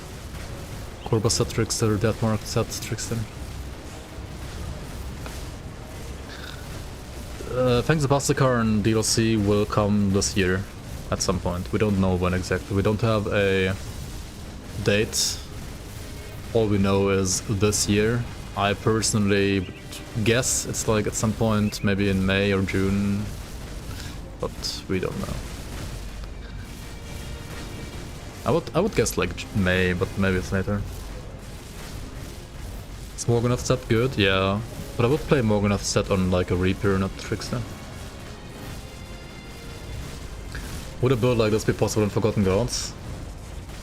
Without... I mean, this is like only League gear, kinda, right? Like, the Thrawn set is from the League. These rings with the procs are from the League. You can play a cold Doombolt Warlock, actually, in the base game. Like a cold Doombolt Warlock skill that build that where you can like spam Doombolt, right? You can like spam Doombolt on cold Doombolt, actually. That's kind of fun too, but it's not as flashy as this. Yeah, the meteors are from Devastation, so like the meteors you have in the base game too. Like this is a base game helmet, this one right here, the Ascendant Hood. This is Elemental Devastation, right? This gives you like purple Devastation. But the purple Doombolt right here, this one is from the League. You can play cold Doombolt though, and you can spam that. And the rings, like the swirly stuff, this is from the League as well. It's kind of similar to like Korvac Devotion, but this isn't really like specifically good for cold, so you usually wouldn't necessarily play this. And the Aether Volcanoes, they also don't exist in the base game. They are from like a corruption on Raider's technique here, from the offhand corruption. You can also get like Aether Tornadoes from the what's it called? Trixie set, but that's also like that's also a set from the League. It's also League items only. So yeah, this out of like all the builds we've seen so far is probably like the most like League-centric build. Among like this and the Moira build are like they're League-centric. The Bleed Blade Spirit build, you can do like a Bleed Blade Spirit build in the base game too. It's just not quite as strong as it was in the League. Was it pushing when the rings were completely busted? Maybe, but it didn't have like any of the final points. So he might have been pushing with us, but even if he was, he'd get like better results later on Moira and on the Bleed Blade Spirits anyway, so it doesn't really matter. You couldn't get Morganath's Mantle, kind of crazy drop chance. I mean, you just gotta like try again, right? It's not like high, that's true, but it's not like 0 either. I'm currently playing Grim Dawn for real this time, for the first time. Very interested in the seasons. Can you tell me when it's gonna be the next one? The next season is gonna be whenever the DLC Fangs of Asterkarn starts. You're a fan live from Algeria? Hey, that's good to have fans from all around the world, man. Appreciate you watching. So yeah, the next DLC, Fangs of Asterkarn, which is gonna come at some point this year. My guess would be maybe like May, but maybe later, we don't know yet. Whenever that is live, a couple of weeks after that, we're gonna have Season 8. Because we need like a couple of days or weeks to like basically make the seasons work for Fangs of Asterkarn. Didn't Crate initially state Q1 of 2025? Yeah, that was like a year ago when they said that.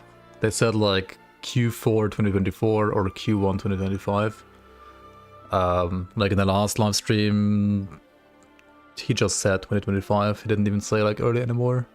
So it could technically like Q4 even. I don't believe that, but I think like like second quarter, I would say, maybe like third.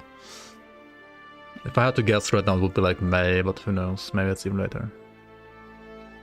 If the current league is done, you can't play it offline? You can. You can. How do you play the league offline? Okay, I can show you, right? Like, I'm playing with the league launcher right now. If you were playing the league before, and you can't play it anymore, and you want to play it offline, you need to click on your launcher, right? And then you need to like go back to this window.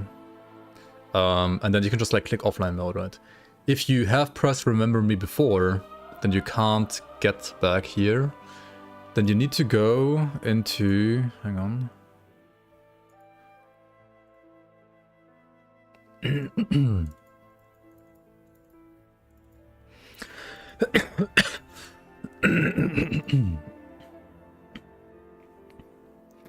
Like wherever your Grim Dawn save directory is, and then you have the Grim Dawn community launcher, like executable, you have the log file and the ini file, right?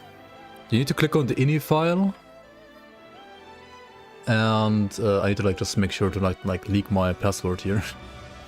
Click on the ini file, right? And then it will look like this, and then down here you will also see like password and username, right? I just like deleted those so you guys can't see them. But there's this field right here, right? Auto login, and this is set to true if you have ticked the remember me before, right? You need to put this to false, and only then you will have this window like this again, and without the remember me, right? And then you can press on offline mode, and then it will launch the game with the launcher in offline mode. So it will still load in the mod as if it was like a league. And then the next question would be, okay, like where do you place your characters, right? So that they appear in here.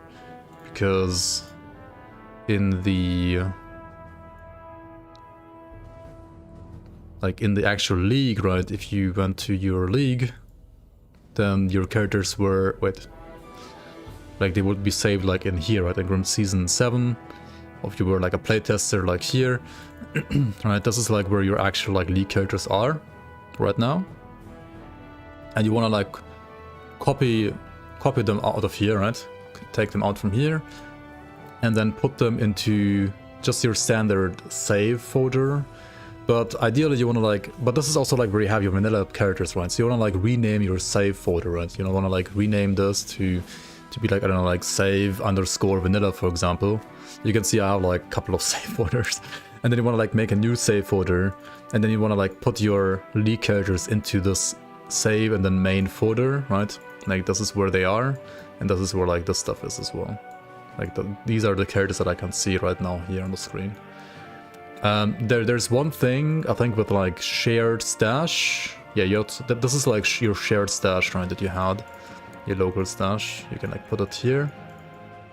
You go transfer and transmute and so on. Like these are your blueprints and your transfer stash. And then also there's a way to like download your items from the website that you had like in the cloud stash. Right, if you go to your profile, the Grim Dawn season website, and then you can like click this button here, right, like export cloud stash, and this gives you a file that you can import into Item Assistant, right? So if you're using Item Assistant, you can put your cloud stash directly into your Item Assistant for like your stuff that you want to play in offline mode. It's a bit complicated, I guess, but it does work. And maybe I should like put this on YouTube so people know how to do that. Have the devs considered adding some items from the Grim Dawn League into the base game in the future? They have, maybe, but also, like, okay, like I sent Zentai like the list of our items. I mean, he obviously also can just like look them up on Grim Tools.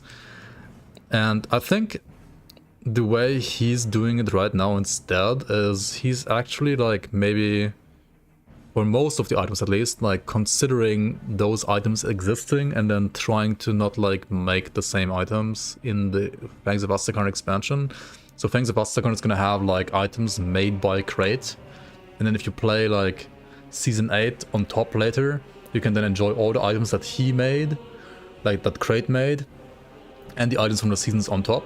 So they kind of like merge together and you have like more synergies. Please put us on YouTube. Yeah, I guess I can do that.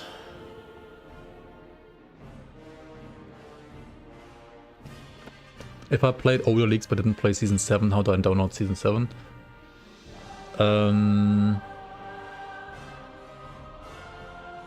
I think if you press offline on the launcher, you still download the offline stuff. Like I think it still downloads the season, doesn't it? If it doesn't, we're also gonna have like a post-season mod, like download on the website or like on the forums as well. I'm gonna put out on there as well soon. Like maybe today, later today, or like tomorrow. Otherwise, yeah, try downloading the... Oh my god, why is it so convoluted? Wait. Oh, maybe that one doesn't work anymore. Oh. Yeah, we need a new link, right? Like this link right here, this link needs to link to a Season 7 forum post, which I'm gonna do, like, I guess later today. Or like tomorrow, yeah. Yeah.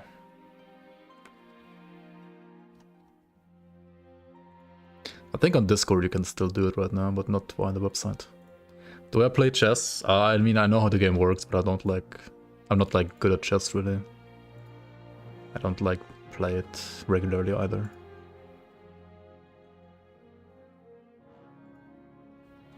I mean, I would say I'm not like the worst chess player, but I'm definitely not good. Community build reviews sometimes, usually, yeah.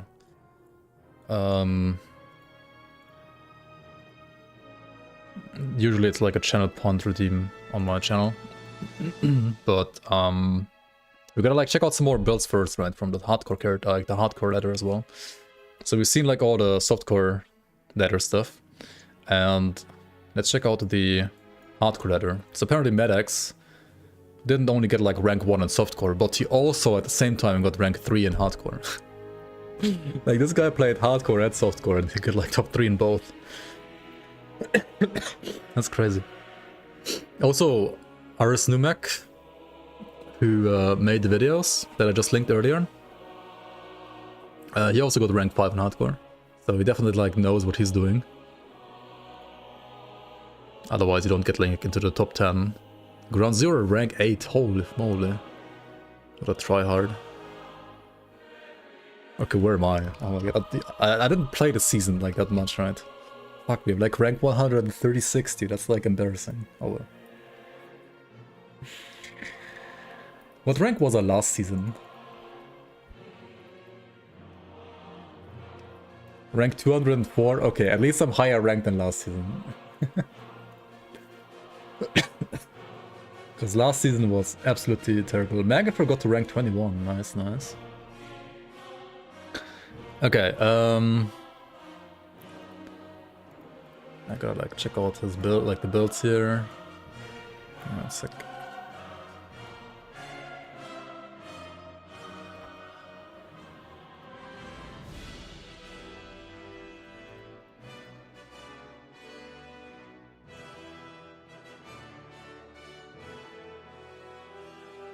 Got the ranks with Reeks Evil Eye builds only.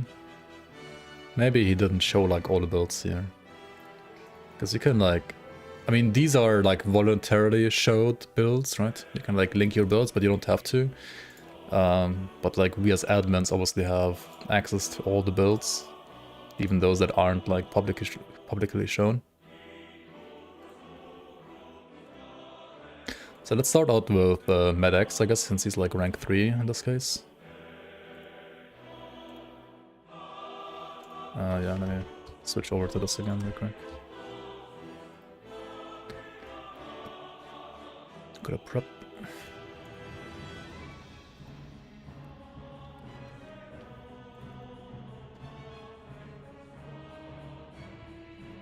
So he has like very creative names. BM Hardcore 1, BM Hardcore 2, and Bleed Hardcore 1. So, but I guess he like played one Bleed character, like a Bleed Blade Spirit character, and like some Amatok Battle Mage guy as well, probably, if I had to guess.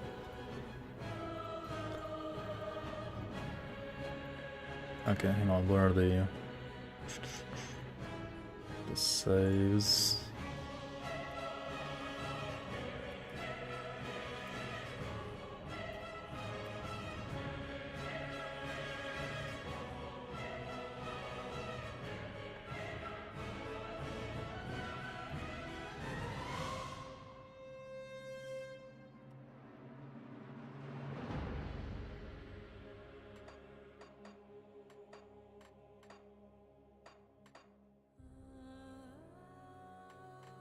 Oh, this guy died.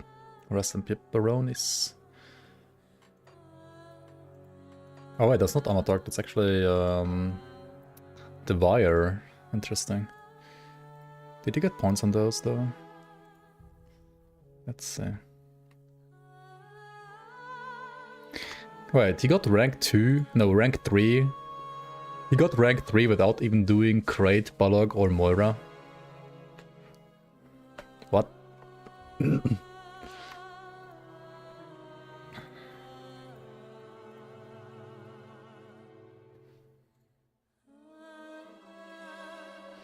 I guess apart from like DS and Joy, like not that many like people pushed like crazy.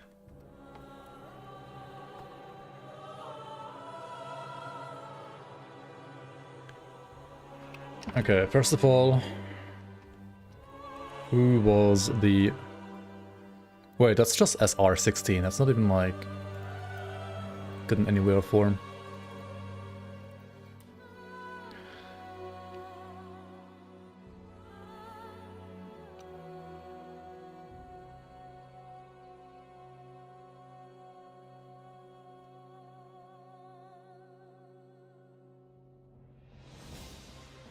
Yeah, okay, so the bleed character did... So we gotta check out the bleed character first. The bleed trickster, I think that's the same as he played on softcore. Like bleed blade spirit trickster, the bourbon clones, Lokar,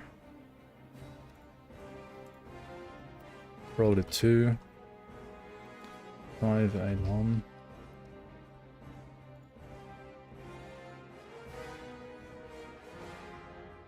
Yeah, same character. Let's see here, 5, 5, 3.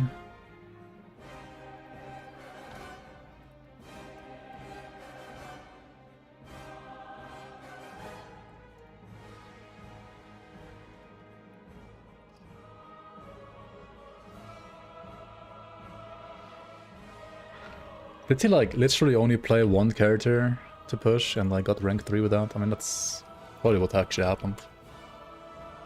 Yeah.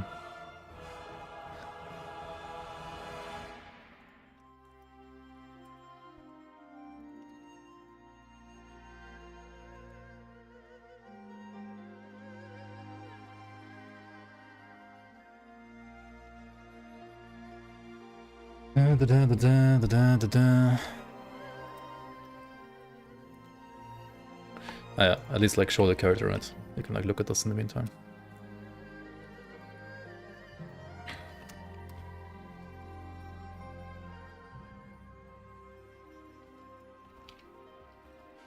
While I'm like double checking all the points.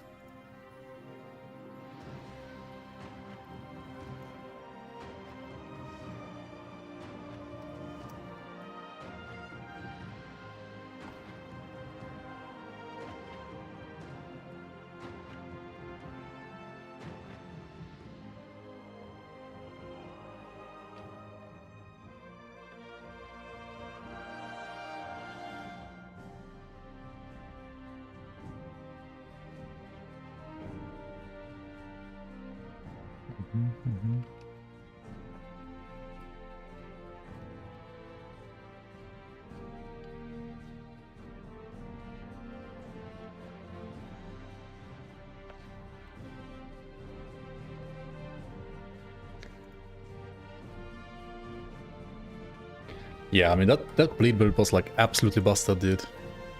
Like absolutely busted, I think.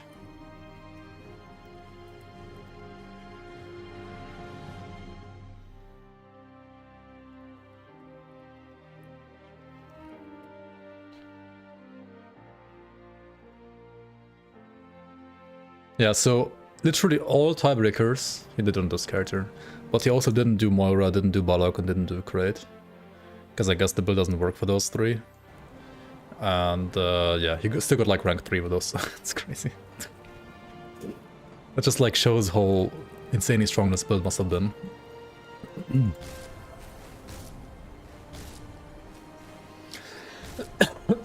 No new classes, weapons, Medi Nerf, Omega Lol, GGG, what the fuck are you doing? Wait, new patch? Today?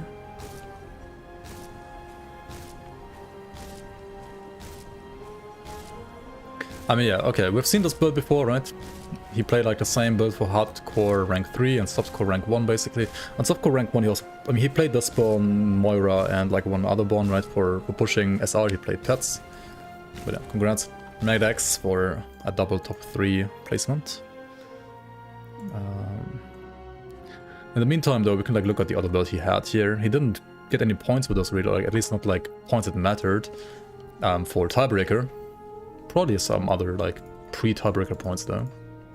And this was his take on the Wire set Frozen Sky Shard, which transforms Frozen Sky Shard into one big fist.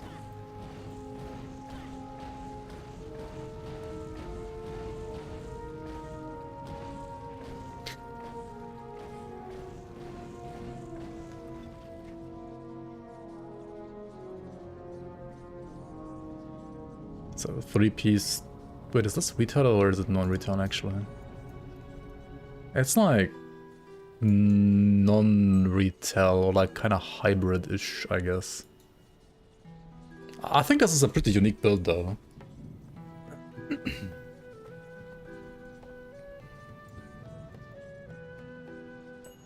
I mean, who has ever seen a fisting build in Grim Dawn so far?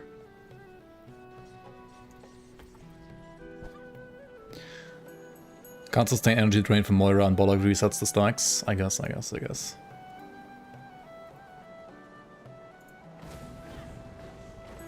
Also, welcome on Ars new mech. There you are. You got shit bad. It's also energy. Missing energy build. Holy shit, dude.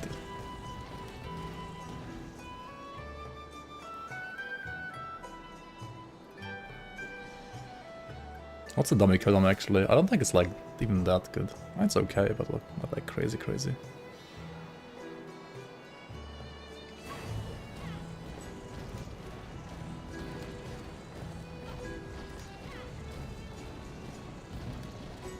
Oh yeah, it's like above 10 seconds.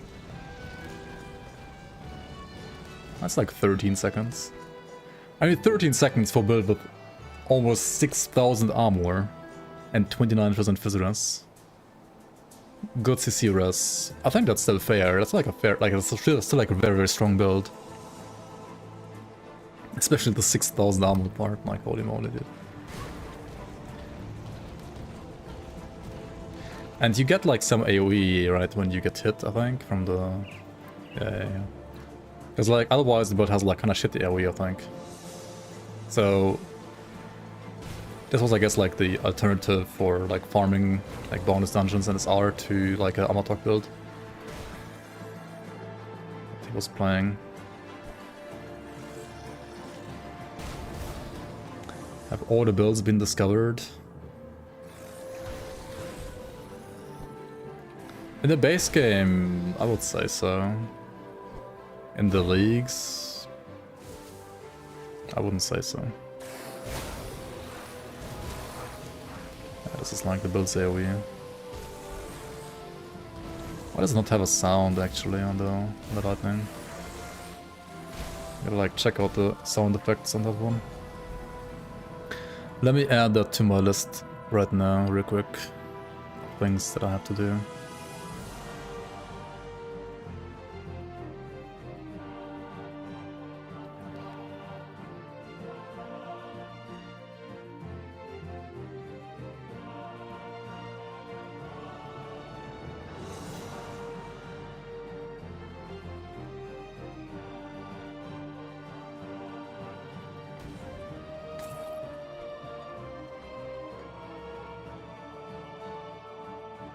Like not playing Blitz / Shadow Strike is just awful for farming.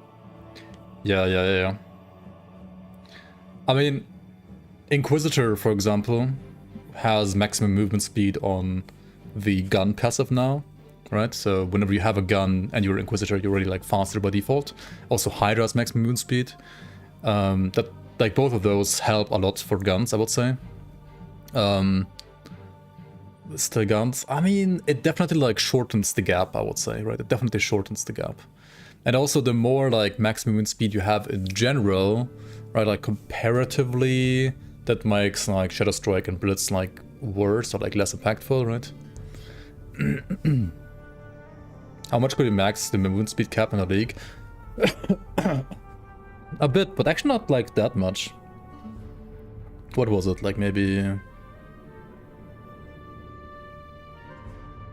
10% more than in the base game right now, which is not that much. Fangs of Asterkarn is gonna add more than the league, I can tell you that.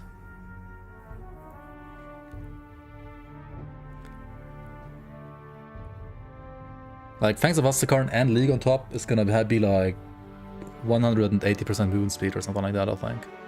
Like Fangs is legit adding like a lot of movement speed. Not only on like passives and stats. 171%, wait, you got 171%? Crowing winners? Oh, crowning winners?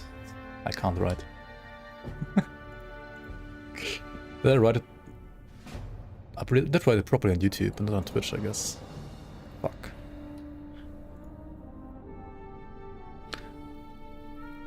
Player pets are Herreras with Deathbed now? Yeah, I guess. I mean, for sure. They scale with movement speed now. To be fair, like all of these like rank 1 builds, they didn't like actually abuse movement speed that much.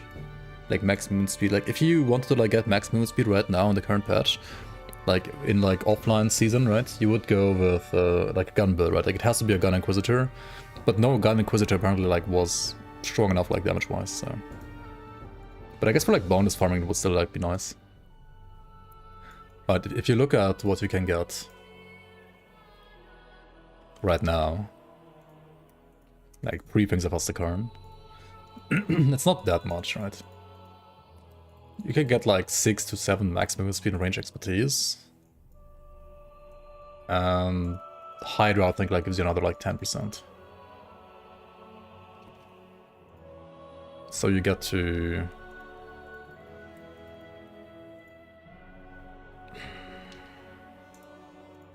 Hold the phone. Oh, I need to like equip a gun, right? Like 151. And then I think the league gave you... Shit, I gotta like look up the corruptions.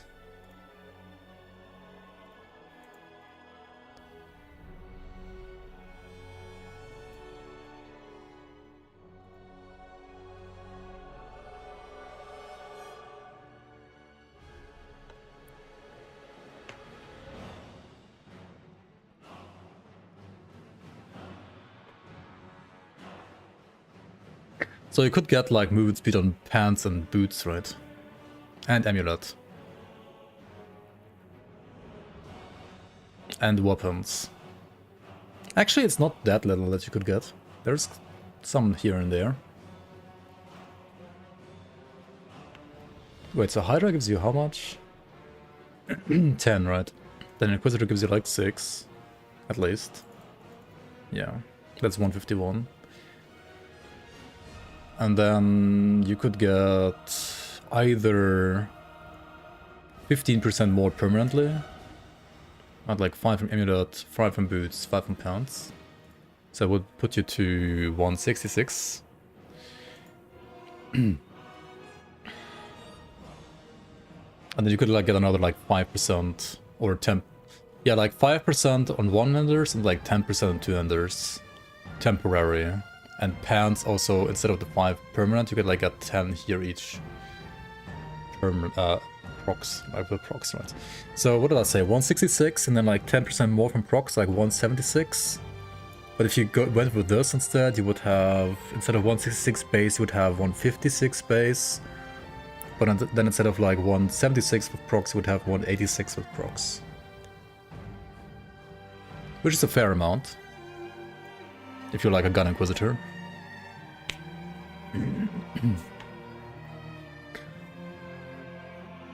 And then let's assume like Fangs of Asterkarn as like another like 40% max you can get on top. Because I think that's like, or maybe like 30% max. Actually, wait, no, I really like factored in like Hydra right now. And Inquisitor bonus. But like if you're a Berserker, right? Like if you look at the Grim tools for the for this base game, which also gives you like Berserker, I think. Yep. And then Berserker. Is this updated to latest playtest? It's not, but I mean, we'll take this for now, right?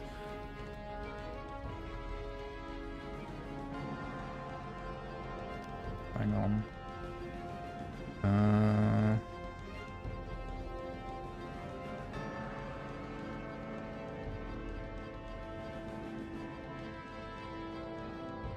Okay, I can't show this here, but I can show it like here. I mean, I can just look at it myself real quick.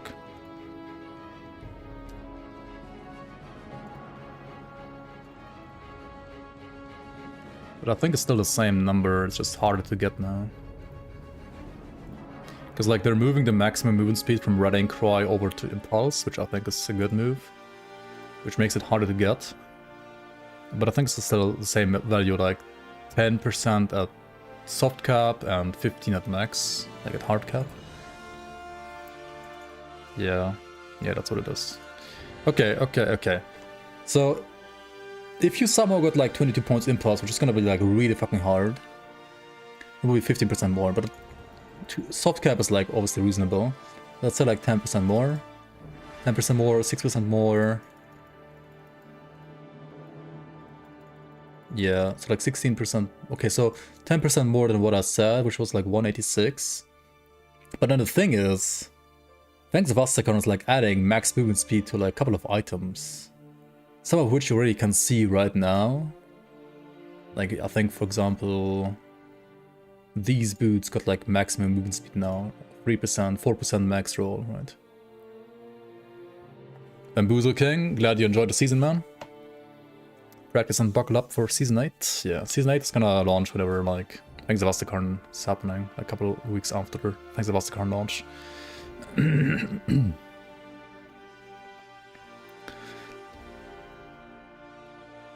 Yo, Mary, welcome. Wormu, welcome. Wait.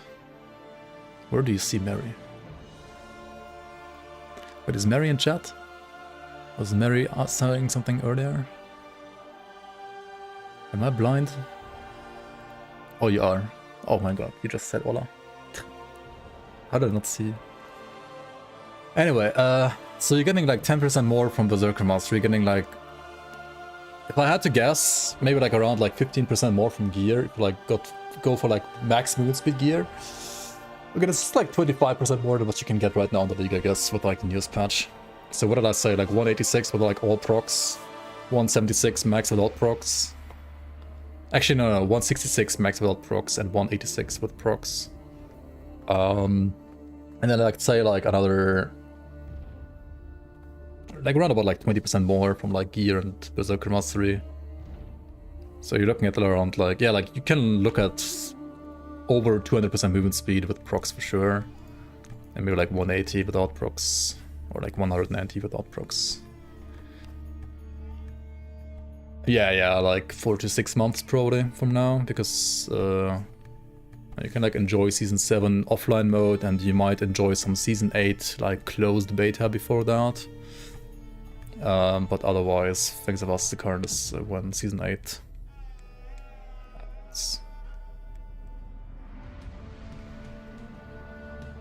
Keep in mind, we're not like part of Exile, right? We're not a huge studio. And also for the season, we're like literally, like none of us doing this like full time, right? We're only doing this like as a hobby, kind of. You wanna help out for Season 8? Sure.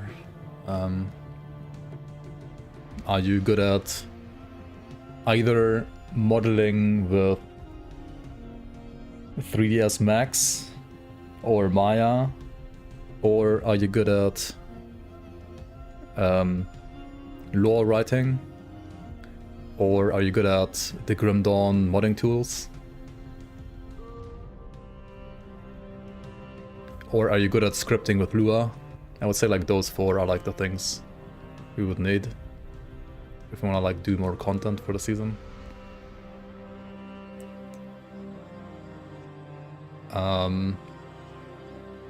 And then what else? I don't know if like Ground Zero and Mr. Monday need more help with backend.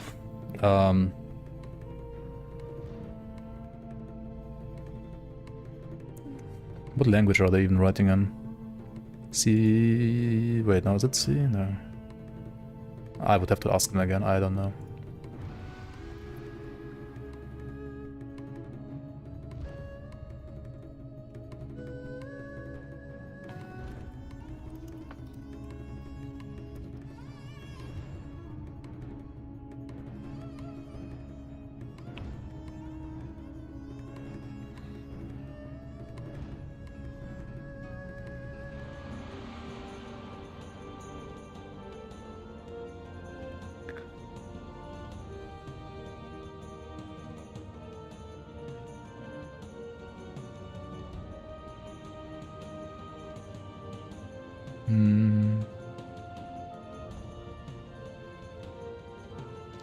Wait, what was it like?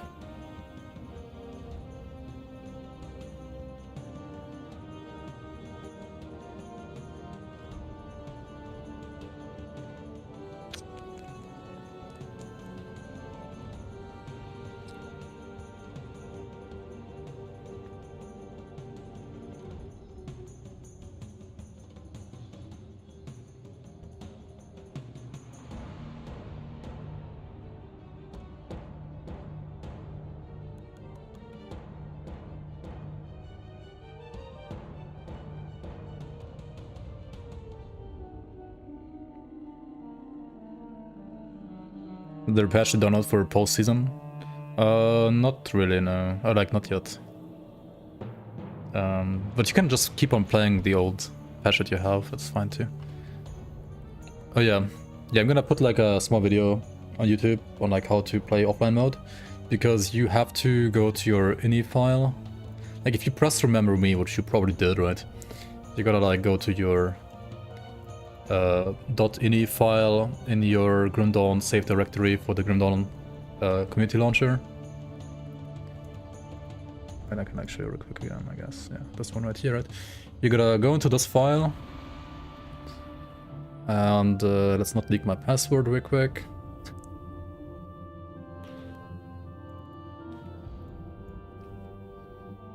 Right, you're gonna have like your password and username down here.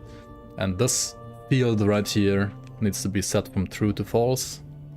So then you can click on the launcher and it's going to open up the window where you can also click on offline mode.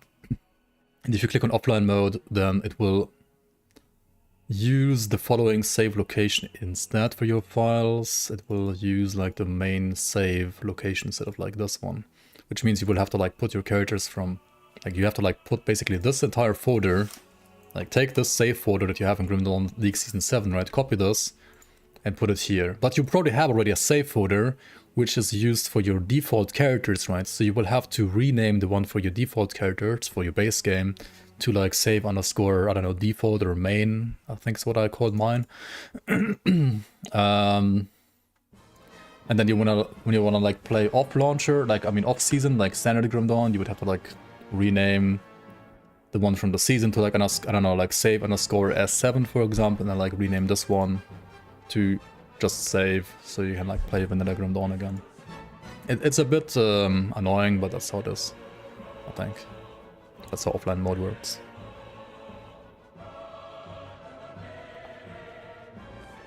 What do you think is more likely after Fangs of Asterkarn, Grim Dawn 2 or another expansion?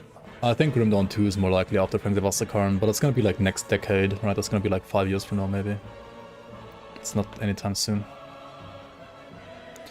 What is more likely though after Fangs of Asterkarn is first of all like a couple more like content update patches for Fangs of Asterkarn.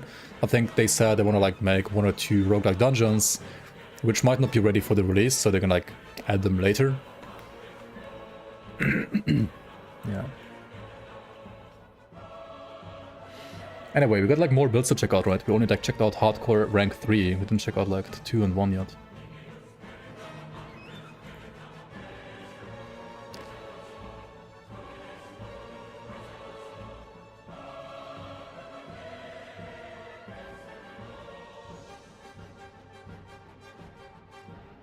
Dude, Werewolf and Wereraven are pretty fun to play, I gotta say. Like, from what I've played it myself in the test, it's really fun for sure.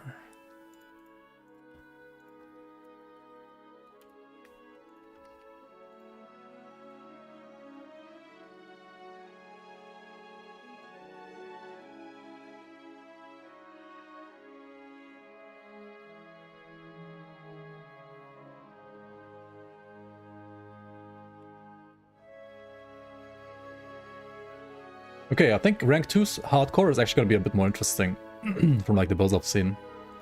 Maybe some actual new builds we haven't seen yet.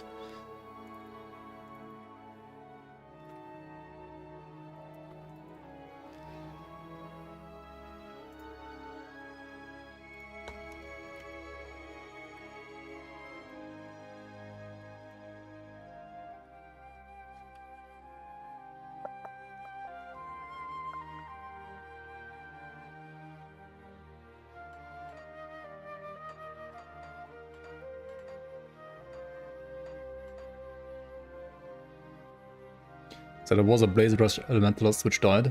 There was a Bleed Tricks. Oh, maybe this one was actually the guy who put... Never mind, maybe there's no new builds to explore here. Maybe just like yet another fucking Blade Spirit build. This one died. Let's see. He pushed until he died, I guess. So, what are his points? What did he do? First of all, let's check out his Shattered Realm.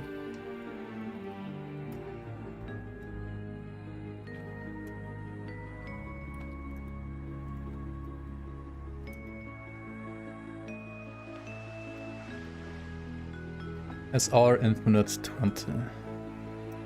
This is which build? This is Conjurer. A pet build. What a surprise. Pet build for SR pushing.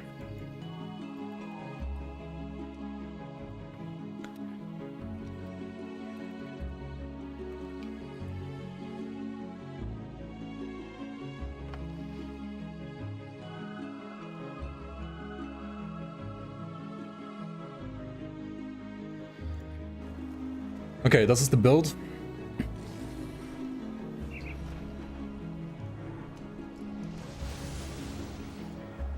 Toxic Raccoon, welcome. 40k HP, pet build. And this is like using 2-piece generals, I think, again. Yeah, 2-piece generals, like what people, I guess, were playing most of the time now.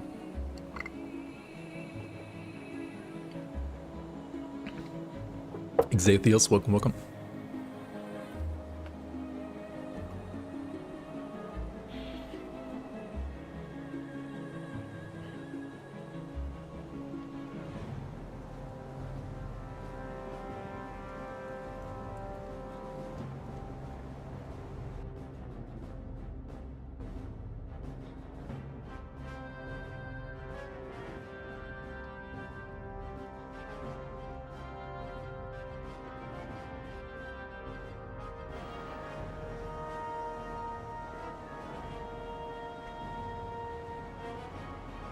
He has plus 23 to Hellhounds. Right? 3 plus 23. He only put like 3 points on the scale to max it out. Yeah, this fucking item, plus 10 to Hellhounds, what the hell? Hound Masters of Caged Souls. How is it plus 10, dude? What? How is this plus 10, dude? Flippin' crate. Wait, the other guy had like 27 points in Hellhounds. It might have been like literally only 1 point, right? Like 1 point for 27. Maybe.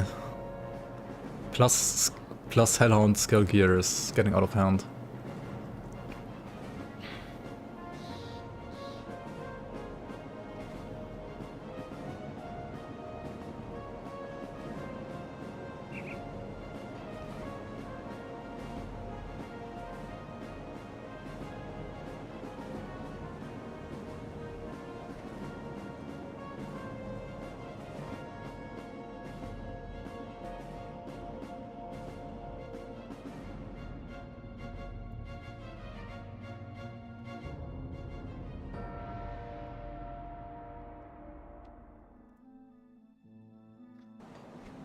Alright, we kind of like already saw this character though already on Medex. So it's hardcore rank, softcore rank 1 run, so that's pretty much the same build, I feel like. It's fire. It's fire with 2-piece general set, which is like some items from the league. Like these you get from like a super boss, right? This and this. It doesn't use the full set, just like 2 pieces, and the rest is like vanilla gear. With like, well, some cracked corruptions that you can get on the league, I guess. And if you look at devotions, it's average fire, and actually he didn't play Elemental Storm. I think the other build that we saw earlier was playing Elemental Storm and this, but yeah, it's fire damage. Oh, he played more defensive. Makes sense, that's hardcore. The softcore build was playing Mogdrogan and Elemental Storm. The hardcore version is playing Ishtak. Couple points Obelisk. Yeah. It's more defensive. That's also why it has like 40,000 HP, right? Wait, no Tree of Life though. And still 40,000 HP, that's insane. Headgear has so much HP, that's crazy. There it's a little hard to...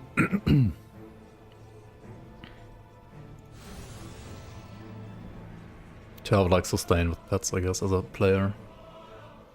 And you do have like stuff like Fiend Flesh with like another bubble, absorption bubble, right? And you do have Healing Winds of Ever-Living Growth gloves. Yeah.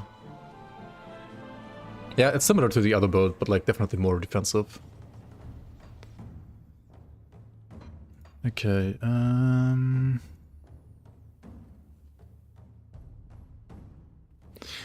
this is interesting, because I'm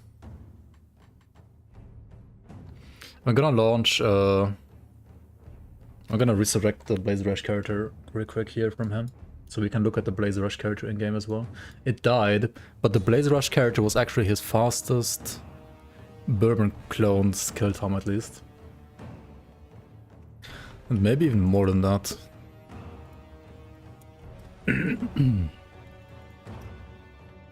So I'm kinda intrigued. I wanna see how he built Blaze Rush.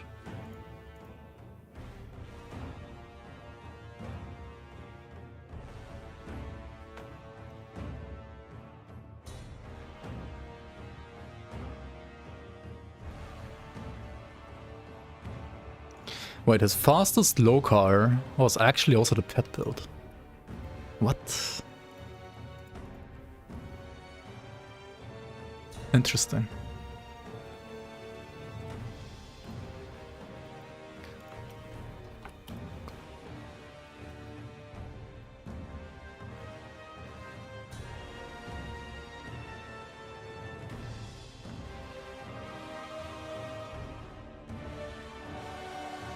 And then...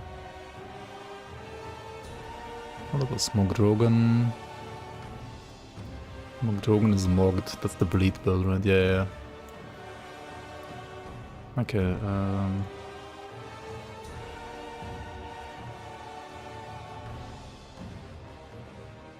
guess it is time real quick.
So that was fastest Mogdrogan.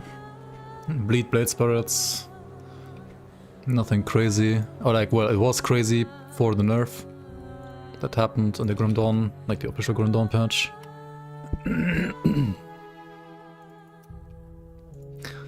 But pretty much the same build, right?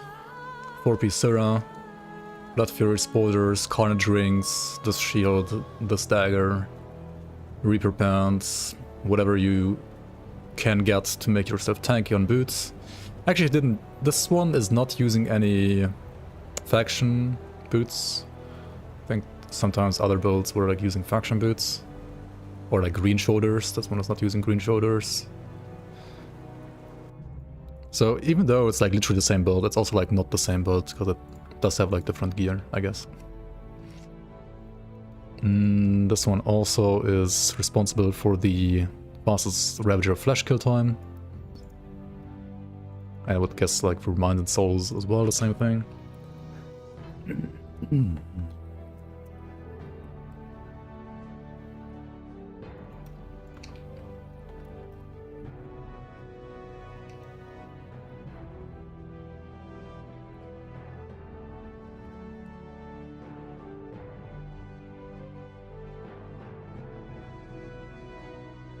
Yep.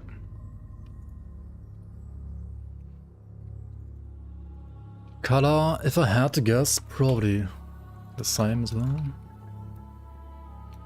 Color.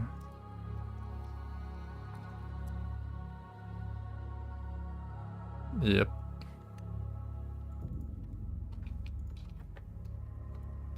Now, Crate is sketchy on those characters, so probably was a different build. Nope. Also the same build actually for Crate. Interesting, because like other people didn't use this build for Crate. But you did. You did manage.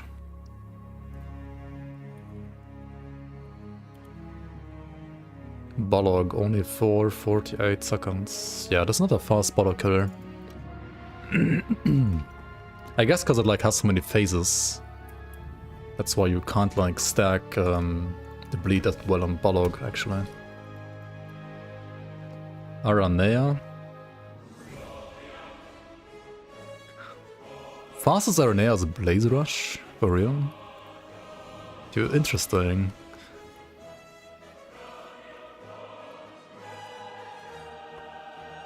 Dude, this guy, the Blaze Rush build also did Moira. Until it died, I guess. Interesting. I mean, not the fastest Moira probably, but it did Moira.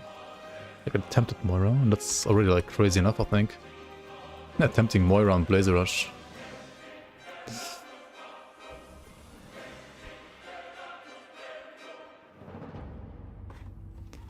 Royal de Rathus is Bleed Blade Spirits again. Gala Cross. It is the fastest? Holy. Cross underscore.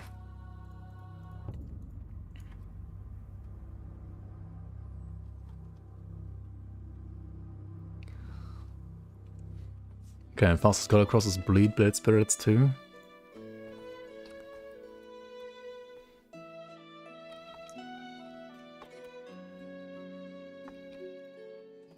And, I mean, Garria's pretty good on, like, pretty easy to do on Blade Spirits too, so I would assume it's the same build again, yeah. And then Moira, 391 seconds left for Moira.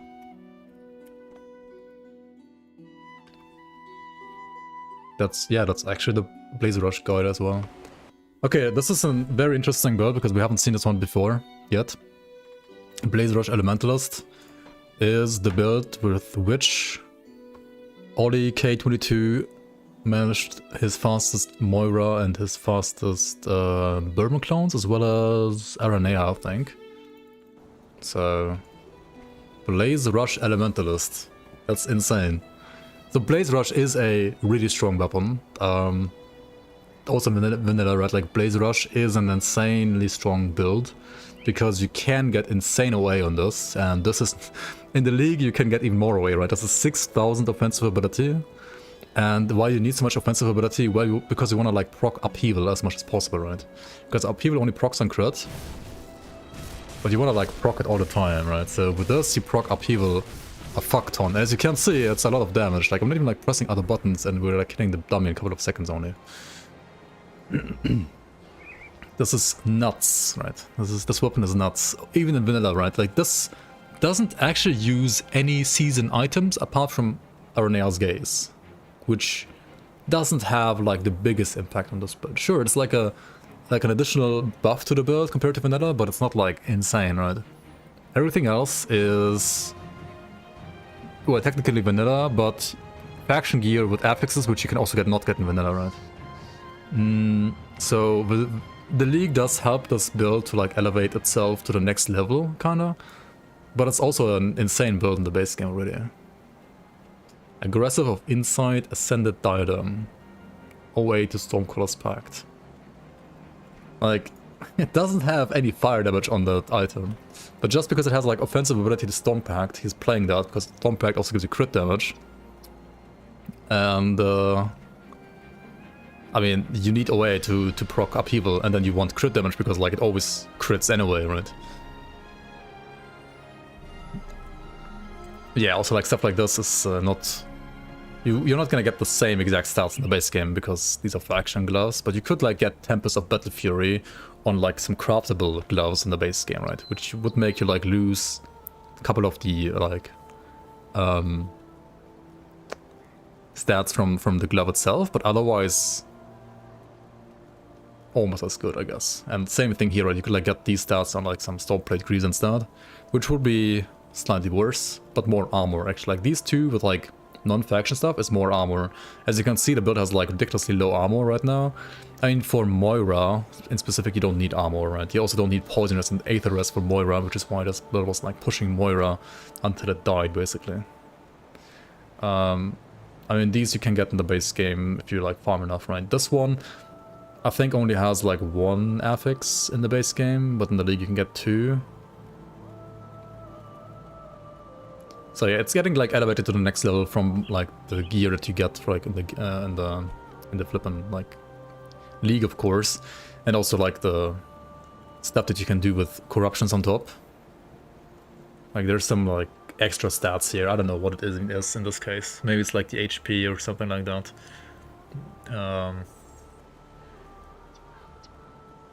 Some of the corruptions aren't that hard, like it's easy to spot, in my opinion.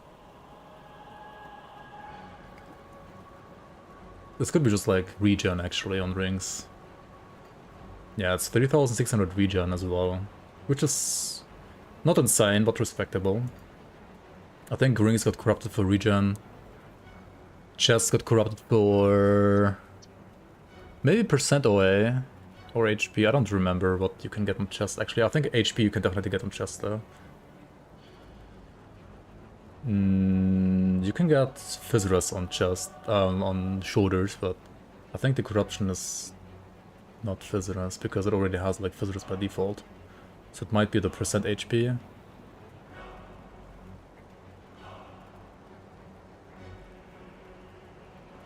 The total speed is the corruption here for sure.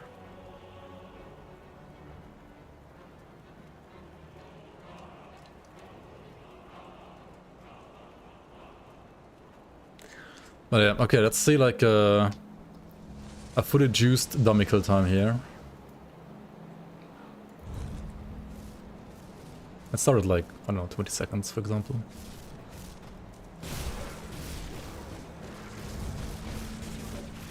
I guess it's like a bit RNG dependent on like what crits you get, right? I mean, this was like 7 seconds. But I guess you can like be faster. Depending on your luck with the crits.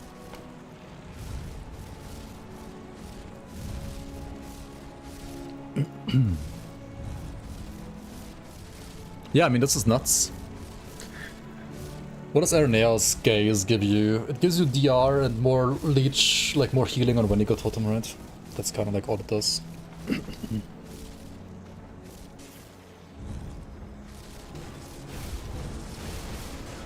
Which is respectable. Yeah, you really like start at like 9 stacks, really like savagery, and then start like the count, right? Stop the count. Yeah. But yeah, you can like go down to like 4 or 5 seconds, I guess. Whose build is this? Rank 2 hardcore.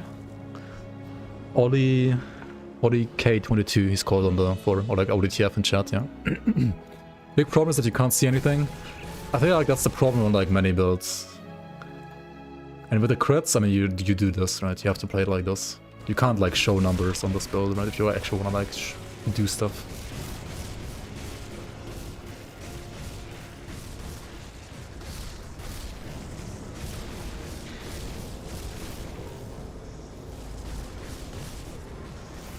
I mean, if you hit upheaval, right, it's like 4 or 5 hits. It's like, because like every upheaval hit is like 20% of the dummy, I feel like.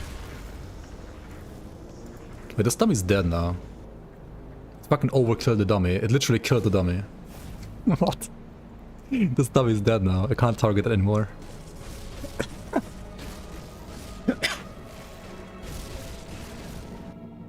It literally killed the dummy. Which I know works, but I've never seen a like legit league build kill the dummy actually. That's crazy, dude. And okay, what's like highest damage build on this? 15 million? No, 1.5 million. Wait. Wait, only for 1.5 million? I guess like one hit. But it's not like a dot tick, right? It's just like one hit, right? And if you get like those hits back to back...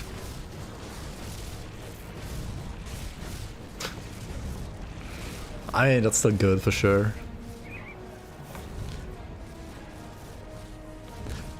$2 million crit, you say?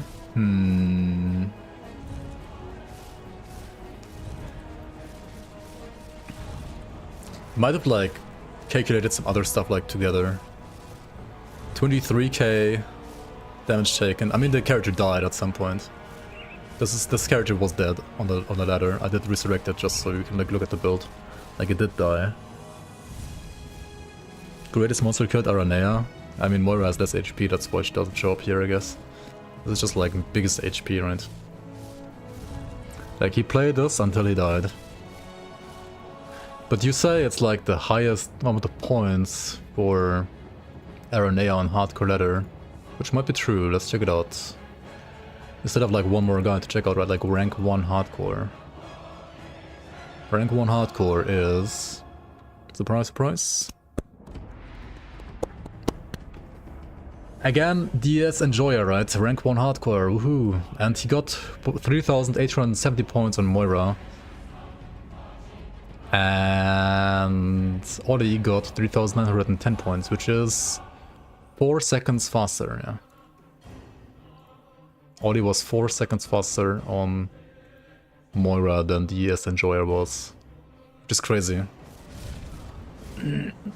Like, this build was 4 seconds faster than whatever DS Enjoyer played, right? He also like has one last build here. This is I think like a pet ritualist, which I guess was like another SR pusher, but ultimately worse than the dog pusher, right? Yeah, this is acid, pets. Yeah. Pretty vanilla like build, I would say. Gold rituals. This was your early game, like your starter build? Okay, that's fair. Very safe. Pet build is very safe for starting. Also 40,000 HP, but holy moly, dude. Pet builds are insane with HP nowadays. It's absolutely nuts. Okay, let me get the DS Enjoyers builds now.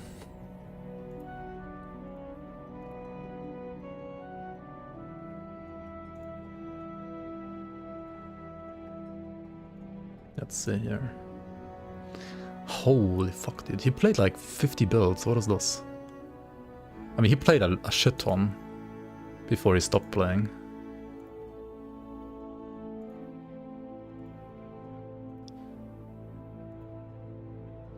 Oh my god, it's like lagging out the server again. I can't download anymore. Many builds.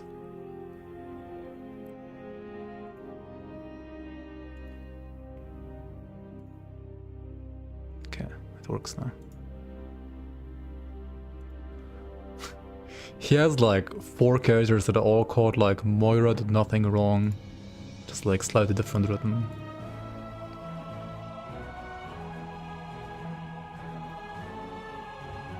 Okay, there's 2 builds that I can't download that are 100. I'll try to download them later, maybe. What class is good for Oathkeeper? For Ages of Men here? I would say Occultist is good, if you want to go like Acid or even Fire. Soldier is great if you want to do Physical.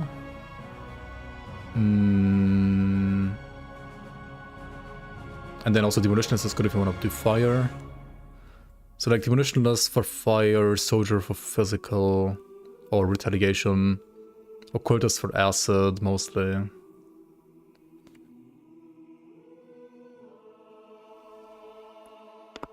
Shaman for Lightning, but like Lightning needs specific gear. If you want to do with Leech, I mean any shield build is gonna depend on Leech because shield has weapon damage, so the damage type doesn't really like matter. Or do you want to do the Retaliation? If you want to do Retaliation, I would say Soldier or Occultist. But if you have like no gear, nada, then you want to do Occultist, because Occultist is better for like a fresh start. At least in my opinion. At least for like Acid Retaliation. But yeah, like attack damage converted to health doesn't really like narrow it down because every single shield throw build is gonna like use Leech, right? Like attack damage converted to health is Leech. It's the same thing, it's just like a different wording for it. Like attack damage converted to health is like your life leech, basically. Dude, these character names, man.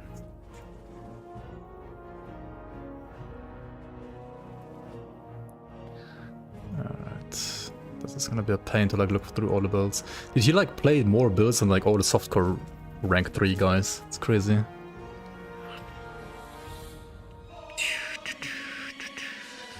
Oh yeah, maybe like close the game because we need to resurrect some of the builds to like look at them actually. Because they also did die quite a bit.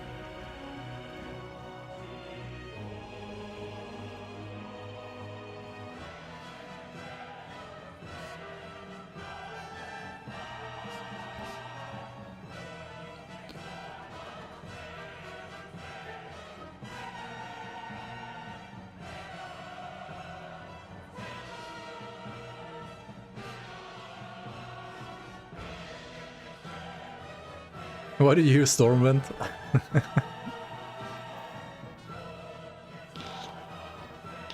You are not wrong, you are hearing Stormwind indeed. Let's go with the soundtrack maybe. This is also good.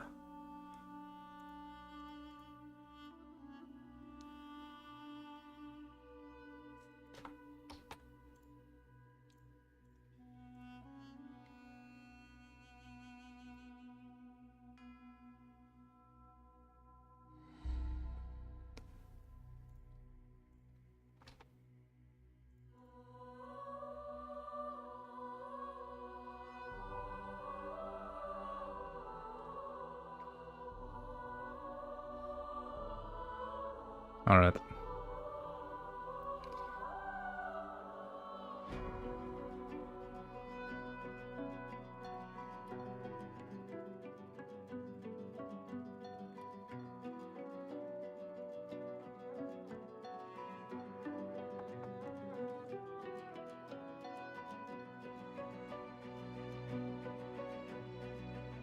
Dude, these character names, man.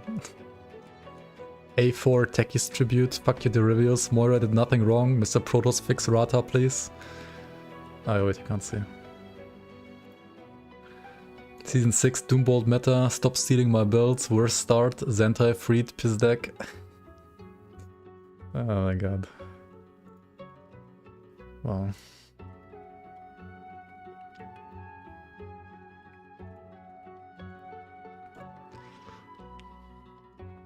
And then there's 2 more that I couldn't download, maybe I can check out later. One is, I do hope Titan Quest tomorrow, hooray! And the other one is, let me in please, all in caps lock. Oh wait, and then there's make ranged 2W, range 2 win, great again. Get some ranged character. Why the fuck can I not download these 2?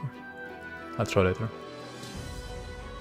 Alright, time to also check out his points, right?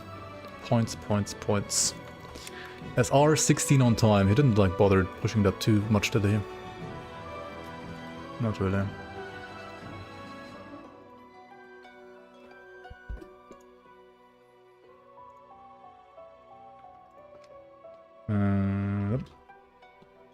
Wait, that's divided by 18. That's only SR 18.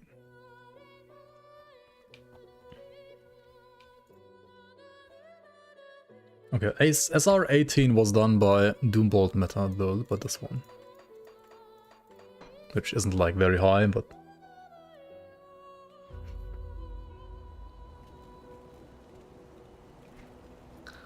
Yeah, there's many builds, man. I mean, just to say, why is there trickster on this?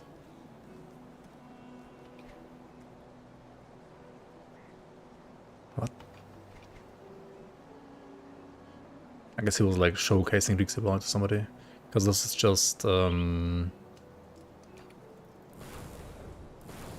this is Rata spam Doombolt, isn't it?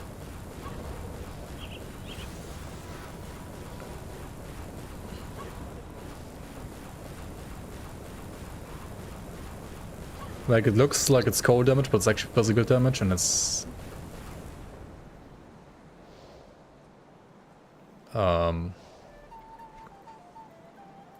like, physical retaliation damage, actually. This is a Season 6 build, basically. Like, this used to be, like, really, really strong in Season 6. I mean, it's still not bad, but... certainly worse than last time. But still, like, very much playable. The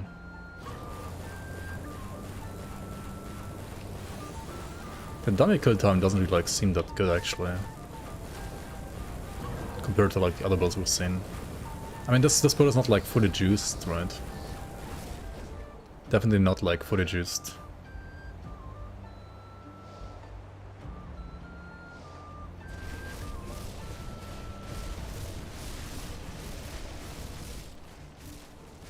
Oh yeah, right, because the amulet in the league has minus 50% Rata as well.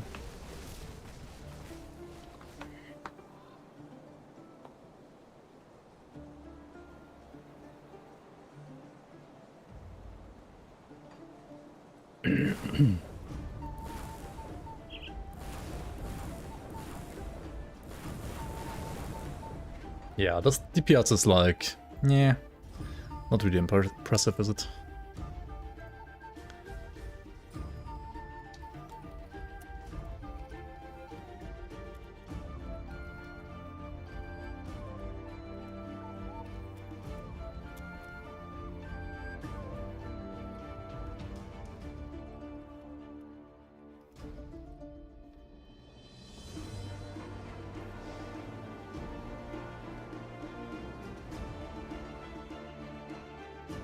Alright, I don't think like... Okay, this guy actually like did SR 18 though. That's like the only achievement it has. I think.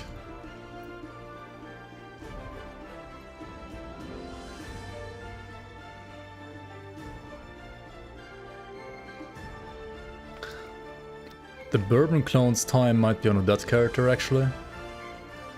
That I wasn't able to download yet.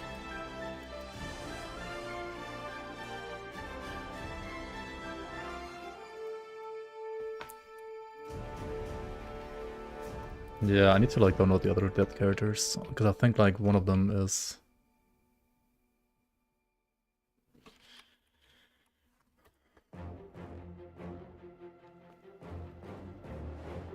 Dead like Burr and Loker at least.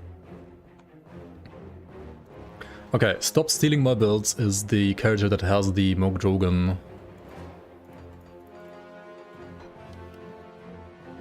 record. Which I believe is Bleedblade Spirits, yeah. This is Bleedblade Spirits, we already saw this one before. Syrah set, bleed stuff, yes.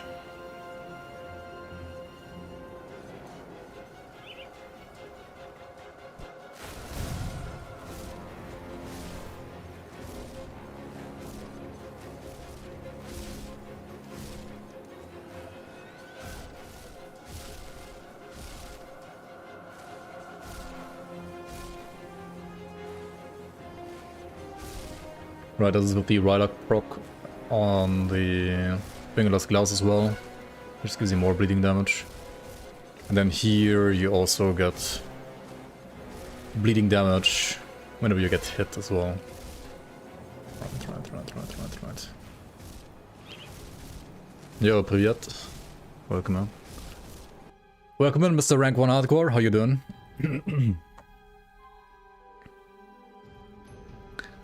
Welcome in. Somebody successfully defended his title.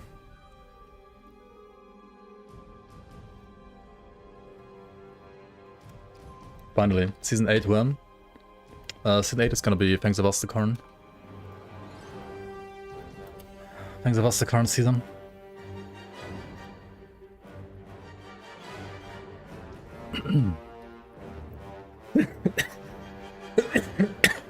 Okay, Ravager of Flesh was also on this build, on the bleed build.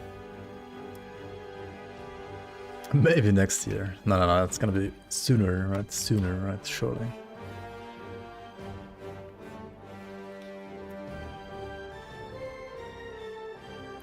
Ravager of Minds also does build. I mean, no surprise, this is a good Ravager killer. Or like Walls rather, because it is nerfed now. And of Souls, I guess same, yeah. Color.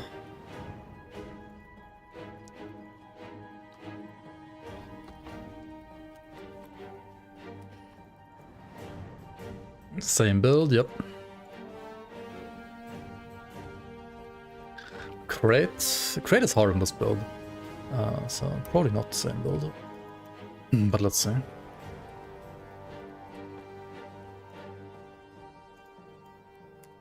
Can't be found. It's one of the 2 dead cards that I couldn't. Okay, so Color, Bourbon, and Lokar are like the other characters that I couldn't download yet for whatever reason. Balog.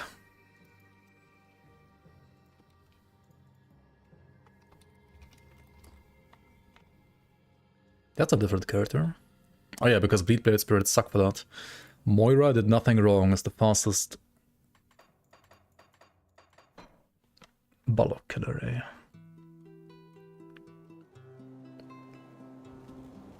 Is there a way or add-on I can skip campaign after finishing at least? You can use the merit in the game to play Ultimate right away and skip Elite and Normal. What could it be? Yeah, what could it be? Faction items and Moira Blades, what a surprise. Wait, but Goddess Rings and not... Oh yeah, I guess for hardcore you play Goddess Rings, right? For softcore people were playing the other rings, the swirlies. But for hardcore you need to like not die, so... Gotta play Goddess Rings for HP and regen. Kaisan though, actually. Kaisan's Burning Eye, interesting. I think this is new, like I think nobody else played Kaisan actually. But the rest has been seen already. Yeah, I think nobody else like actually played Kaisan.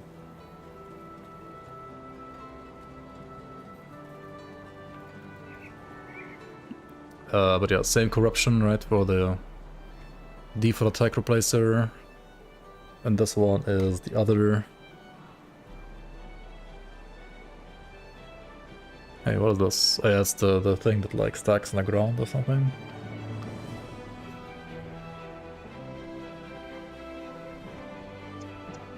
Yeah, Kaisan was not in the other builds so far, right? Right, where's Blade Spirits? Wait, it doesn't even have Blade Spirits? I guess you don't need them, right? You don't need them to proc stuff, yeah. Interesting.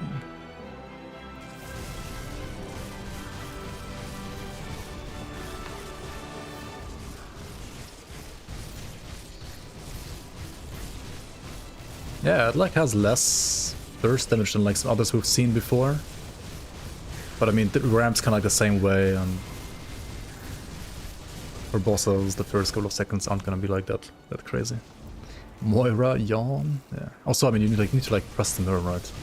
What am I doing? To actually get damage, you need to press mirror all the time.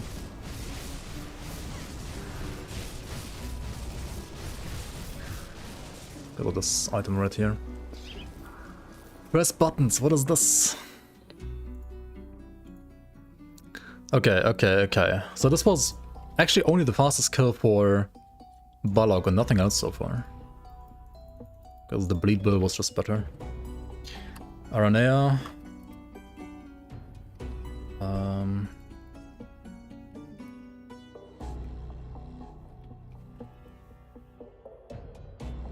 Wait, what the fuck happened?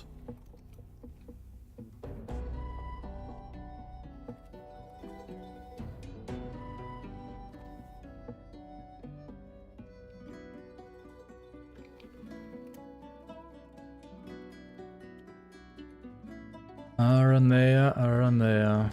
Wait, this is on a dead build, okay. Aranea, Crate, Bourbon, and John, and Flippin' Locar were on the dead build. Girl across.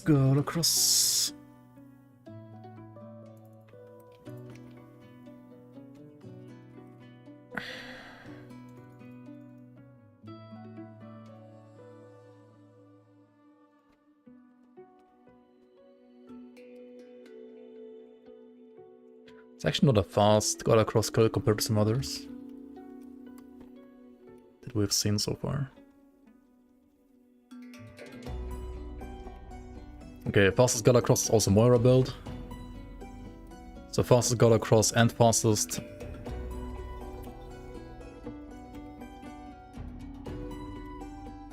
Aranea were on the Moira build, right? And Balog I mean.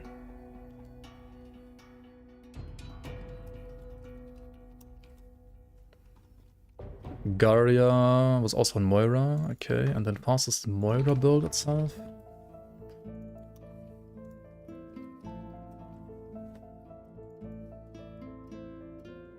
Was on the Moira build, okay.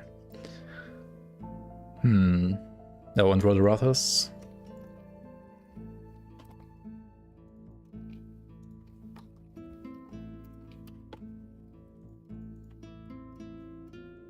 Fastest Roderathus was also Moira build. Okay, so Moira did like half the bosses, the bleed build did like the other half of the bosses, and then like 4 actually were done by some other dead build, which I couldn't download for some reason yet. Let's try again.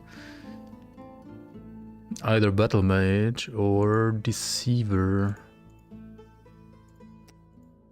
If I have to guess, it's probably Battle Mage. Maybe it's a crazy Deceiver though, somewhere.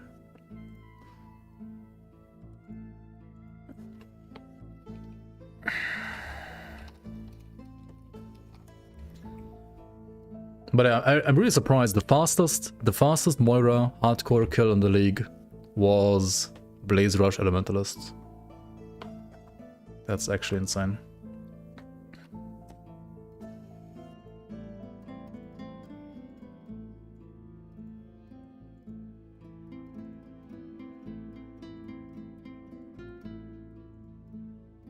It was 4 seconds faster than this. 4 seconds.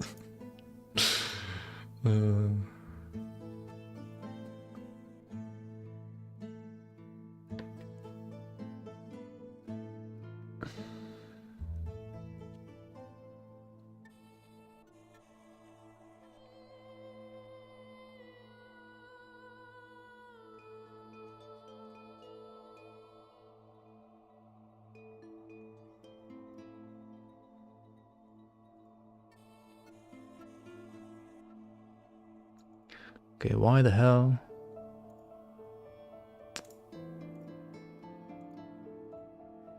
Can't I get the finals? 3, ground 0. What is happening? Oh well. I'm gonna go get something to eat real quick. I am giga hungry, I'm sorry. I'll be right back and then hopefully it works. Yeah, give me 1 sec. What are the odds of getting a double rare MI from target farming? Just like our RS Numac actually like answered you on YouTube, right? It's pretty low chance in the base game, but in the league there are like essences, so like crafting materials kind of that you can like use to reroll your reroll your affixes, and thus it's like a higher chance.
Most people don't have the patience to find the right items for a build.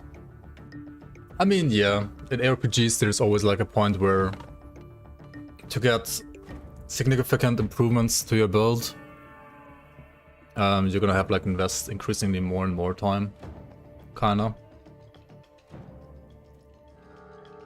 Like in Grim Dawn you can get to like a certain ceiling rather easily, I would say, but then to get like the last, squeeze out like the last couple of percentages out of a build, it's kinda hard.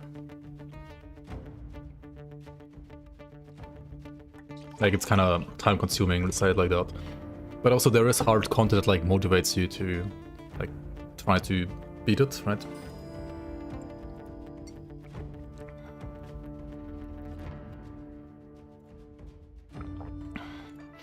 I think the character with which he did like the other stuff was the like one character that like died. Maybe to Derivius. And he has 2 battle mages, so this one might be like the same, just like remade. Because this character is called Fuck You Derivius. But I think this is just like an Avatar Templar. Avatar battle mage rather. Yeah. So like Cold Retaliation, Bliss Devastation that we kind of like saw earlier as well. Very chill for like dungeon farming mostly. Oh, with Moira Blade actually. That's an interesting twist.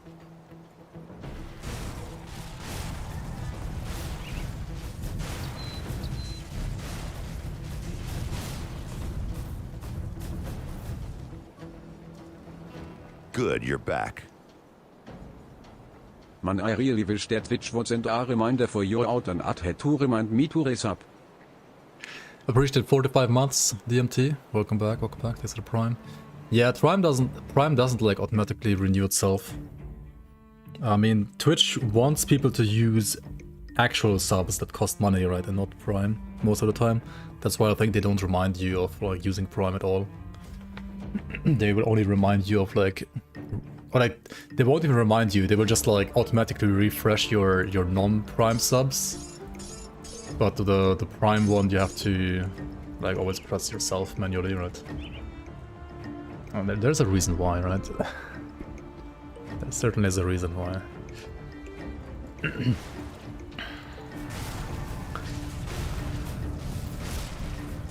Okay.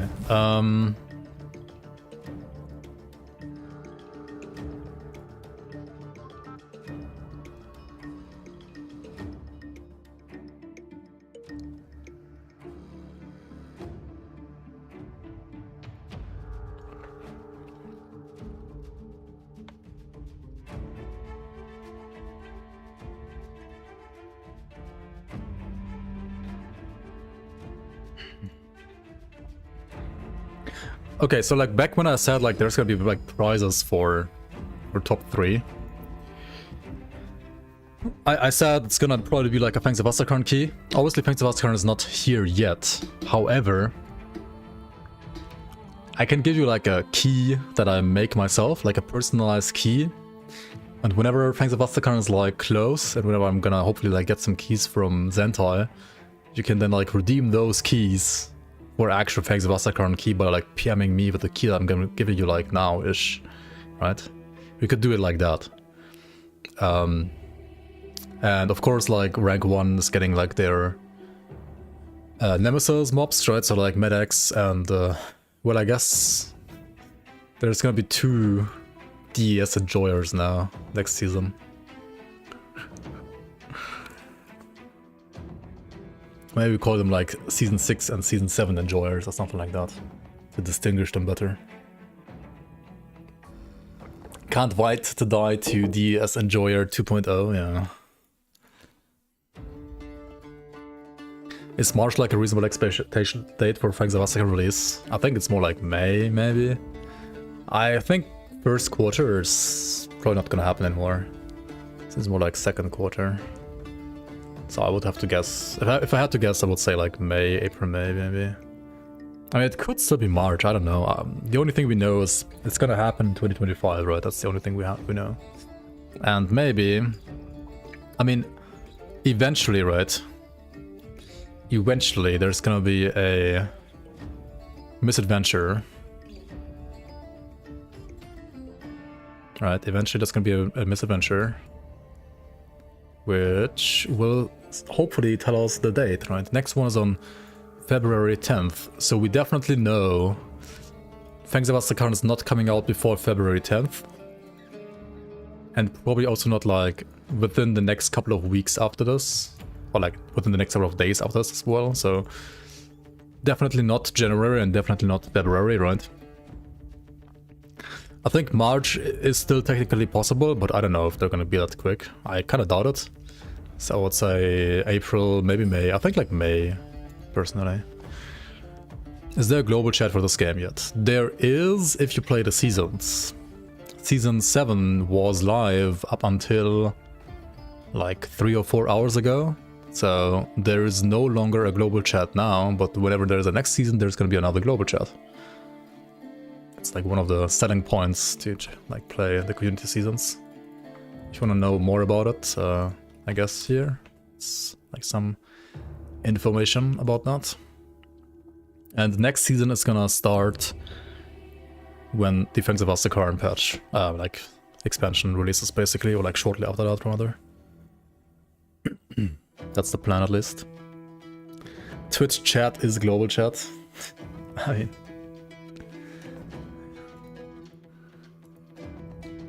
yes and no.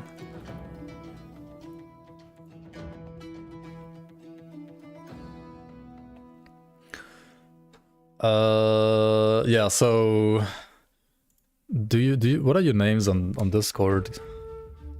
I mean, DS Enjoyer.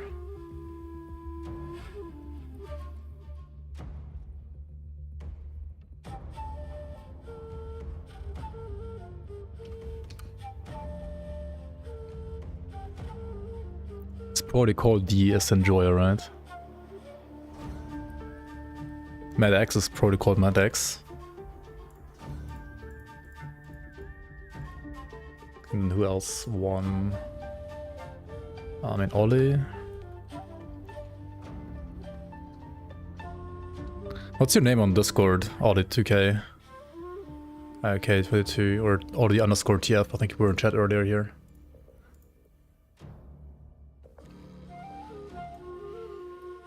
Then there is Moonrain.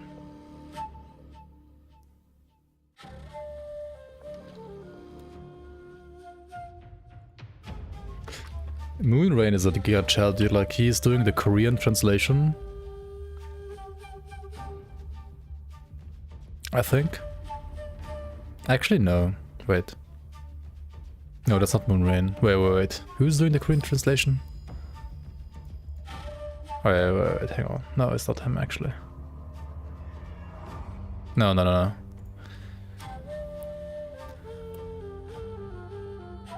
Wait, there was some other guy with like almost the same name, I thought. Fuck, who was it?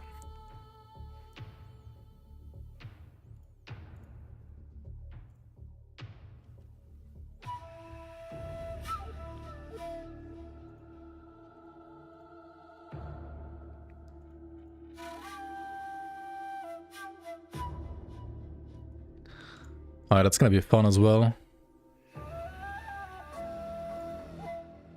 Oh, never mind, it's Raycam, not Moonrain. Why did I think it's Moonrain? They're totally different names. Anyway.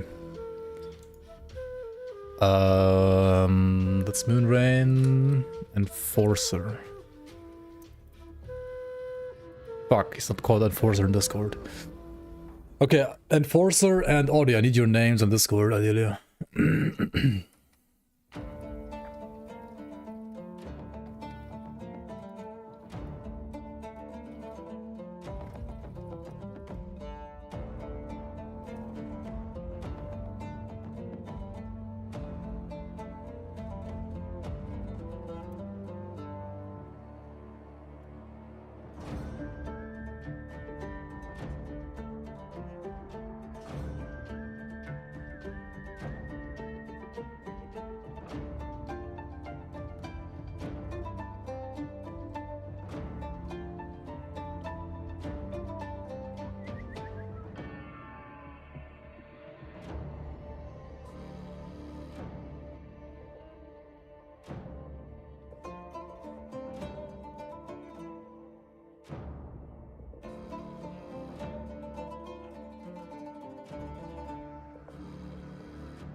Alright, what do you want to see for the rest of the stream, guys?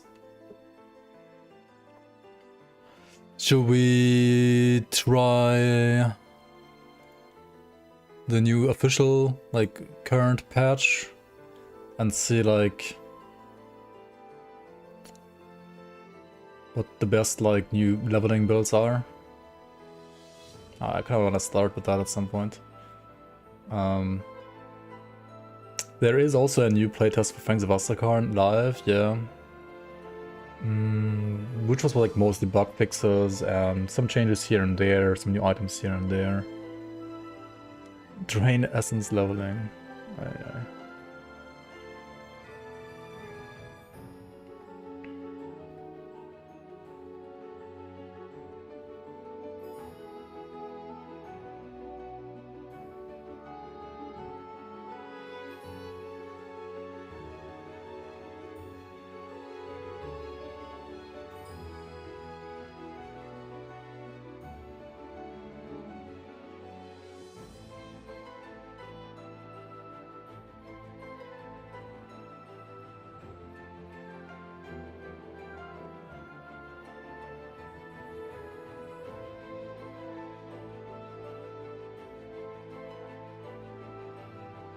What's with the weapon switching bug? Because I have encountered a weapon switching bug as well in the playtest for Fangs of Asterkarn, but I wasn't sure if it's like Asterkarn specific or maybe even like in the base, like without Asterkarn happening right now. Cauldron Essence Berserker. Oh my god. You really want to see more Berserker, eh? Okay.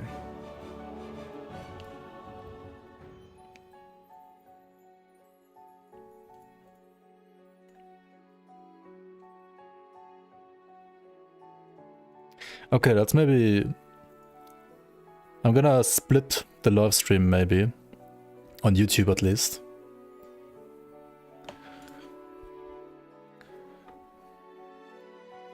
So, for those of you watching on YouTube, I'll stop the live stream real quick and then restart it again. Because this is definitely a different theme of a stream now. Right, we're gonna be no longer Season 7, but instead doing some Fangs of Asterkarn playtest streaming instead.